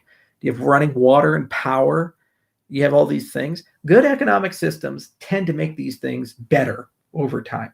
Bad economic systems rob you of these things. There's a wonderful book called Enlightenment Now. It's from Steven Pinker, where he exhaustively looks at the consequences of capitalism in the 20th century. And he says, okay, where did we go? From the 19th to the end of the 20th century, every single metric you could look at, from infant mortality to blah, has gotten better as a consequence of an elevation of all people. And extreme poverty has massively gone down. Now, the purveyors of regressive systems of the past want you to believe that everything's horrible for the vast majority of people. But even amongst the poor in our country, the vast majority of them do not starve. The vast majority of them live a decent life. I know this because if you compare them to the poor in the slums of Indonesia, where I used to live, you go outside at the box city, you could see the extreme poverty that was there. Or you go throughout the townships in Africa and other places, no medical care, no access to medical care, seldom have running water, or the water is contaminated. A lot of people have multiple children because at least one of them will die of an infant disease that they can't get treated before the age of 18. No access to education, no free travel, rampant epidemics of sexual slavery, in some cases parents selling one of their daughters into sexual slavery to pay off debts that occur. That's life 2020 today of people in these areas. You cannot tell me that the impoverished in my country, the United States, live that same reality. Some do, but the vast majority do not, because the economic system prevents this from occurring. It's a fact, and people don't ignore it. Okay, so even if you have a Pareto principle thing, it's not about the Pareto principle. It's about this growth that we've had. Is there enough mixture of that growth so the human condition gets better? This is why taxes exist. And this is why you have some notion of redistribution. So there's uncomfortable conversations. And Andrew Yang was one of the first in the American political system to talk about this, about what happens when AI creates structural unemployment in the US economy. And there's a permanent 20 to 30% unemployment in certain groups that cannot be effectively retrained to participate in the economy. It's pushing universal basic income for that idea. And there may be some merit to that. We may have reached a time where we're producing so much that so much should be shared. Why do people still have to work 6-7 days a week or 2 jobs and work 12 hours, 16 hours when we have so much more productive capacity today than we did 20, 40, 50, 60 years ago when my grandfather was working? A lot of this also has to do with the economic system. If you debase the money, rich people, we do very well. Okay, I can call up Goldman Sachs anytime, and they'd be great to have me as a client. We can talk about how to hedge all my assets against inflation and grow as a consequence of inflation, or make money when the economy collapses. That's an option I have. 99.999% of people in America don't have that option. So when you debase and inflate the currency, those 99.99999% of people, they get poorer. They get less purchasing power. It's not immediate, but you feel it. When you go to pay rent, you feel it. when you go to the grocery store and you notice that you have less and less in your cart, but you're spending the same amount of money. You feel it when you go to the gas pump. You feel it when you buy a plane ticket. You pay your car insurance. Any of these things, they just get a little bit more expensive. And you're like, why is more and more of my paycheck going down? And by the way, my wages aren't going up. Okay. And what are you going to do? Invest your way out of it? No, because you spend all the money you make every paycheck. So bad economic systems create that reality. So inflationary monetary policy that massively prints money, it's great for the rich people, the Jeff Bezoses, they do wonderful. It's horrific for the poor. And the people who advocate for the money printing are the very same people who claim that they're watching out for the poor and they're ready to go take care of them. It's crazy. It's absolutely crazy.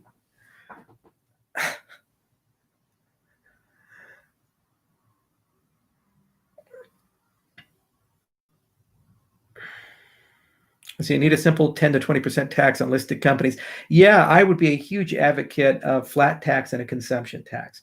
10% flat tax, 10% consumption tax. Bah. And just don't do any exemptions. Everybody has some stake and skin in the game. And you know what? You take care of the poor people by spending it on certain programs that are block granted to the states and counties. You want to do social welfare, that's fine, but you have to do it locally. You can't do it at the federal level. It never works. And you work with public-private partnerships on it. There are tens of thousands of charities to work with that should receive government funding for things, but they don't. A lot of uncomfortable conversations have to be had. Difficult decisions have to be made. But another side about income tax, I want accountability, and you should get it too. If somebody is spending your money that they've taken out of your pocket, they owe you an explanation of how they spent their money. So every year, every quarter, I should get a beautiful quarterly report emailed to me from the U.S. federal government and the state governments with use of funds and as much detail as I ask for. What did you spend it on? KPIs. What was the outcome? What did you want to do? Where did it go? And if you miss your KPI several times, terminate the people. Why don't we have that? We demand it in the private industry.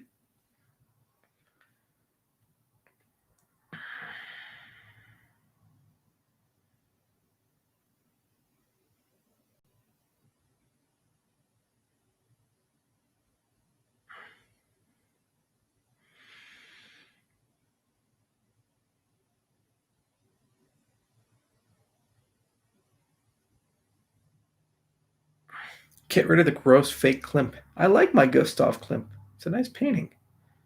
When I find something better to replace it, I'll replace it. Why you guys gotta be so negative, Gotta be chill. Gotta lay down. I was sitting outside today in my yukata, was drinking my coffee, I was reading something, and then suddenly a chicken landed on my head. A chicken. Straight up landed on my head. Don't know where the chicken came from, but he was chilling there, right there. My back of my shoulder, beak was right there, trying to get all the way on the top of the head. Just got to be one with the chicken, man. One with the chicken.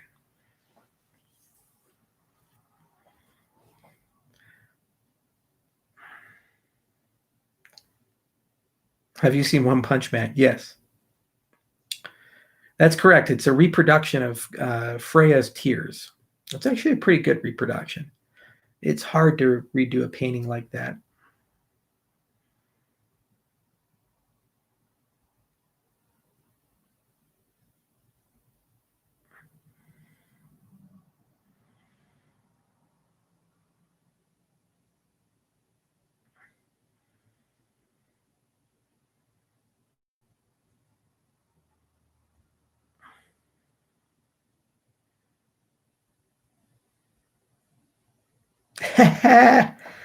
Gold digger. Got to be one with the chicken. Wow, after finally 2 years, I finally caught a live AMA. All right, well, Stephen, it's your question. You're here live.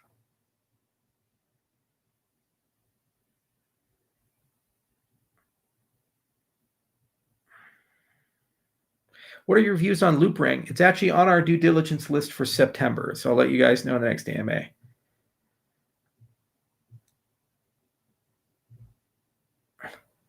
Charles, why is Cardano like the capybara? If you ever meet a capybara, there are few animals in nature that get along with everything more so than the capybara. I have seen capybaras in the middle of a field of caimans, these crocodile alligator-like creatures, caimans. I've seen capybaras with all kinds of predators, including tigers, when they've been transplanted to different biomes. And somehow they just get along. They just all get along. Turtles sleep on them. Birds sleep on them. Monkeys jump up on them and ride them to go places. So be like the capybara. Just be friends with everybody. Be nice to everybody.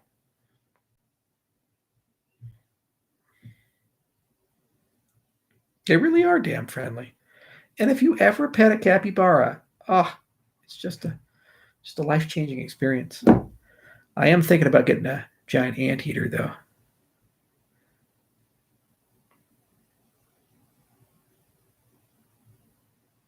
Smartphone pools, Charles. That's the future. Somebody got a stake pool working on a smartphone. I want to see the Cardano Effect interview. Rick, if you're still here, Philippe, if you're still here, guys, get me that interview. I want to see it. I want to see a block be made with a cell phone. That'll just make my day.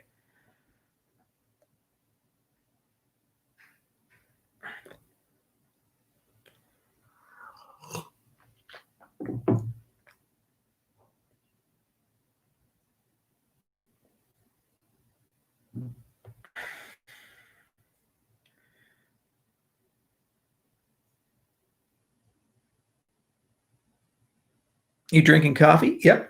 Hot, strong, and black. Why do you think ETC is so resistant to change? I think everybody in ETC is really embracing change. I think the people who have self-proclaimed the leadership are not willing to change because they understand what concepts of change means to them. They lose power. They effectively get terminated by the community. And they do not want to give that up. Absolutely not. Why did Dan Larimer say you were pretending to be working with him, but were really sticking a knife in his back? Okay. Well, if he did say that, okay, good for Dan.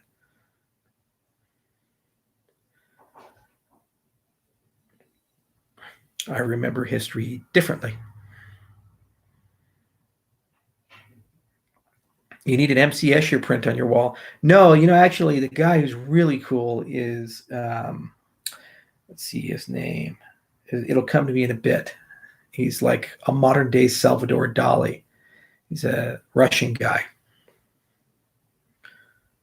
Any update on Legends of Valor? Still working on it. I have not had time. As I said before, that Legends of Valor is the lowest priority of mine. And unfortunately, if I'm busy with Cardano, that's where I take time from. I still thinking about it, and we will definitely put some real heavy work into it to get it done, but just not where it needs to be at the moment.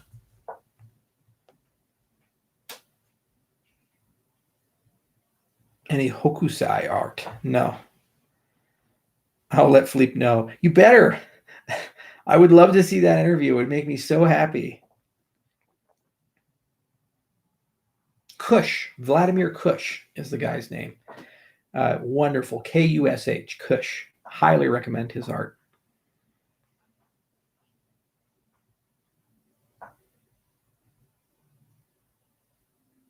Would you fork ETC? No, the question is, will ETC fork itself?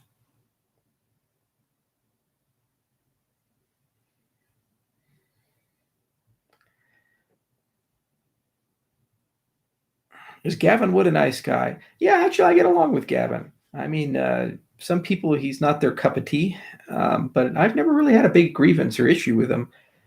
Gavin just has a way of doing things, and I have a way of doing things. And my way of doing things sometimes really pisses people off. And his way of doing things also sometimes really pisses people off. So from a mutual, sometimes piss people off standpoint, I do actually empathize and connect in that way. That said, he's a really smart guy. He's very talented. He's a great programmer, and he does lead a good company. So I will give him credit where credit is due. Charles Hoskinson, are you working with LTC or did that fall flat? We are writing a LIP, a Litecoin improvement proposal. Takes a little bit of time to do that. Do you still talk to Vitalik at all these days? Not much. He'll occasionally come to our Reddit or some channel and opine on something.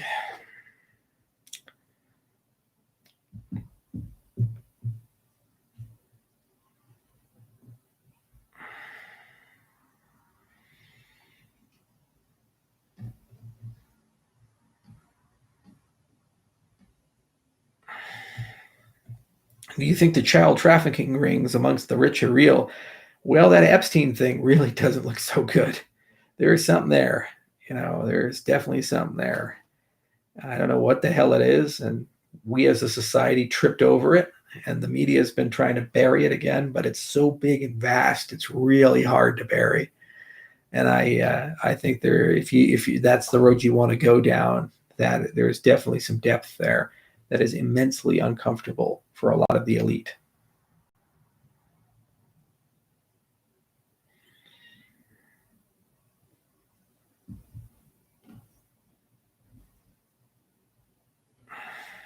If Vitalik applied to IOHK, would you hire him?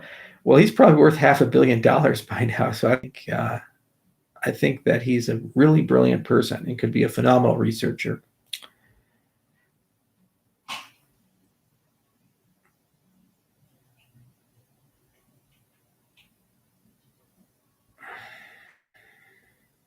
Yeah, you looked up Vladimir Kush, didn't you? Yeah, now you know.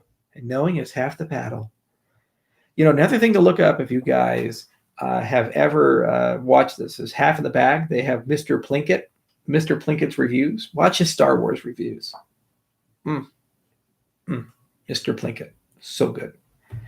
It's just an example of people being very creative.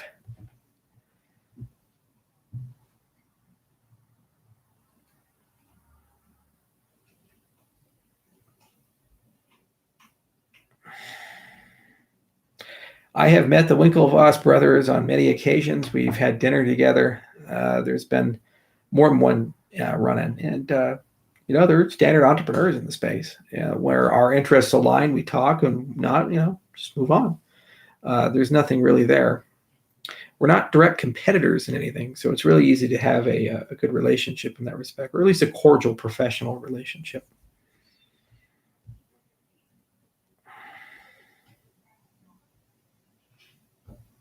They are Bitcoin maximalists. All right, well, who cares? I think Gemini lists more than Bitcoin. I'd have to look that up.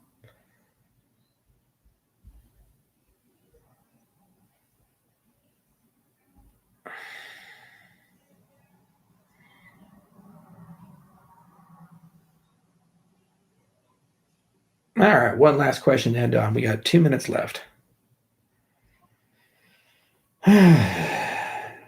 Do you know where I've talked to Barry Silbert on many occasions? Barry and I know each other very well. Old Barry. Barry.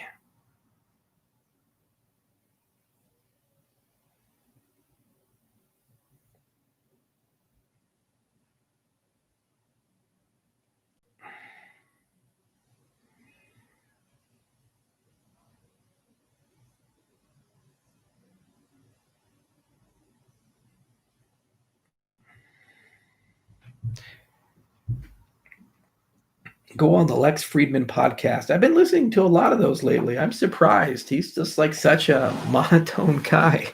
But at the same time, he has these amazing guests and he asks pretty good questions. That's just an example of a dude just waking up saying, we're going to make it happen. And he does. I have a lot of respect for Lex. It'd be fun to go on his show.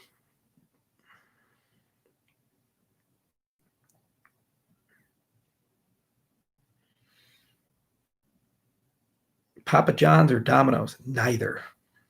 Kind of like Domino's, but neither. You can do better pizza.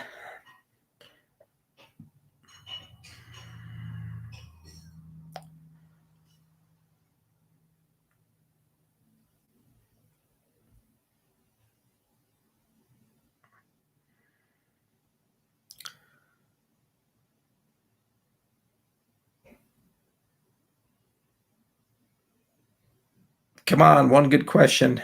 Give me something good, guys. Well, I think Michael is still here. By the way, Michael, the Eagle, My secretary, Michael, let me know about it. We couldn't get the crate into the elevator. And so I think I'm going to bring the eagle to the ranch and we'll find a place for it there. But I don't know where the hell you got the eagle from. I've only heard of the eagle and its size and scale, but I have not actually seen the eagle. We gave it back to the delivery guy, said, just hold on to it till Monday when we figure out what to do with it. So thank you for the eagle. I appreciate it. I, of course, will take pictures of the eagle. And I'm as curious as my audience is about what the eagle looks like. So we'll definitely do that. But thank you very much for it. I appreciate it. I don't know. I think I was told it's like 400 pounds in bronze or something like that. You know, you're going to get a periscope or something. If you go to the trouble of buying the eagle, you have to do it. I'll find a cool place on it for it.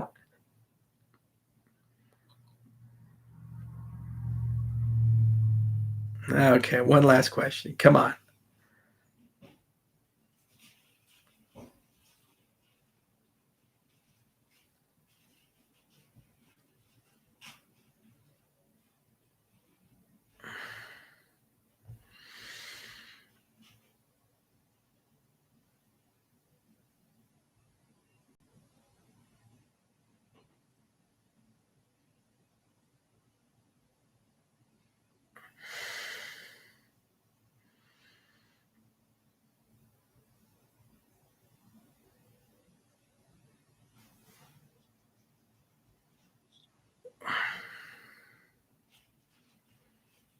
Have you talked with Antonopoulos about Cardano?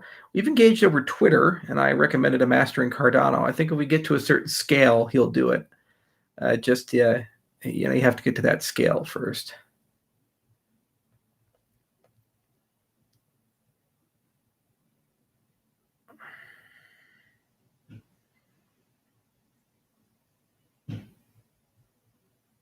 D&D second edition or third edition? Well, if you played Baldur's Gate, you played second edition. If you played third edition, well, then you played Neverwinter Nights, right? That's actually a good one to end on. So Frontier Studios is probably what I'm going to end up calling my game development company. And our first major project is going to be Legends of Valar. So let's just talk about Legends of Valar for a little bit. We're probably going to write it in JavaScript. And I've been looking at quick check for JavaScript. It's called JS Verify and Babylon JS as a graphics engine. And I've been looking at Ramda for a functional programming way of doing JavaScript stuff. And we'll use TypeScript as the dialect of JavaScript. So all those things together should be really good, easy testable code that's reasonable performance and can run a video game. So there's a lot of work to do with Legends of Valor, and I've been writing the plot for it. I just haven't had a lot of time to really think about it, but I'll bring some people in. My brother is actually friends with a guy in Gillette who worked for Gary Gygax, and he's like dying to work for me. So we'll see what we can do, but I'll build up capabilities there in 2021. Now, speaking of D&D, the other thing I really loved when I was a kid, some of you may remember this, the gold box engines, Treasures of the Savage Frontier, Gateway of the Savage Frontier, Gateway to the Savage Frontier, Pool of Darkness, Pool of Radiance, the Silver Blades, all those series, okay? They were very popular in the 1980s and early 1990s, and these little like two-dimensional characters going click, click, click, click, click in the gold box engine. And then you just kind of like as a dot navigate the map. And then you get your little town, and it had the really shitty VGA stuff. Okay. It would be amazing, absolutely amazing to do a retro gold box engine and upgrade all of that and basically bring it into the 21st century. So keep the tone and character. So keep that view that the gold box engine had. And if you guys are curious what this looks like, just Google Gateway to the Savage Frontier and click images. And I guarantee you'll see like one of the images of the combat system. It'd be so cool to modernize that and basically have that experience but brought into the 21st century. And then, of course, you could put what are we now, 5th edition or something like that, Dungeons and Dragons rules, and rehash that whole plot line. So that will be another project if we can do that. Don Daglow was the one who did Gateway, Savage Frontier, and Treasures with Savage Frontier. And they were just great games, absolutely great games. I love the copyright protection. They actually have you get a word from the player manual that was shipped with the game. In the old Pool of Radiance, they actually had a code wheel, and they tell you where to turn the wheel, and then you'd have a code word on it. You'd enter the code word in for it.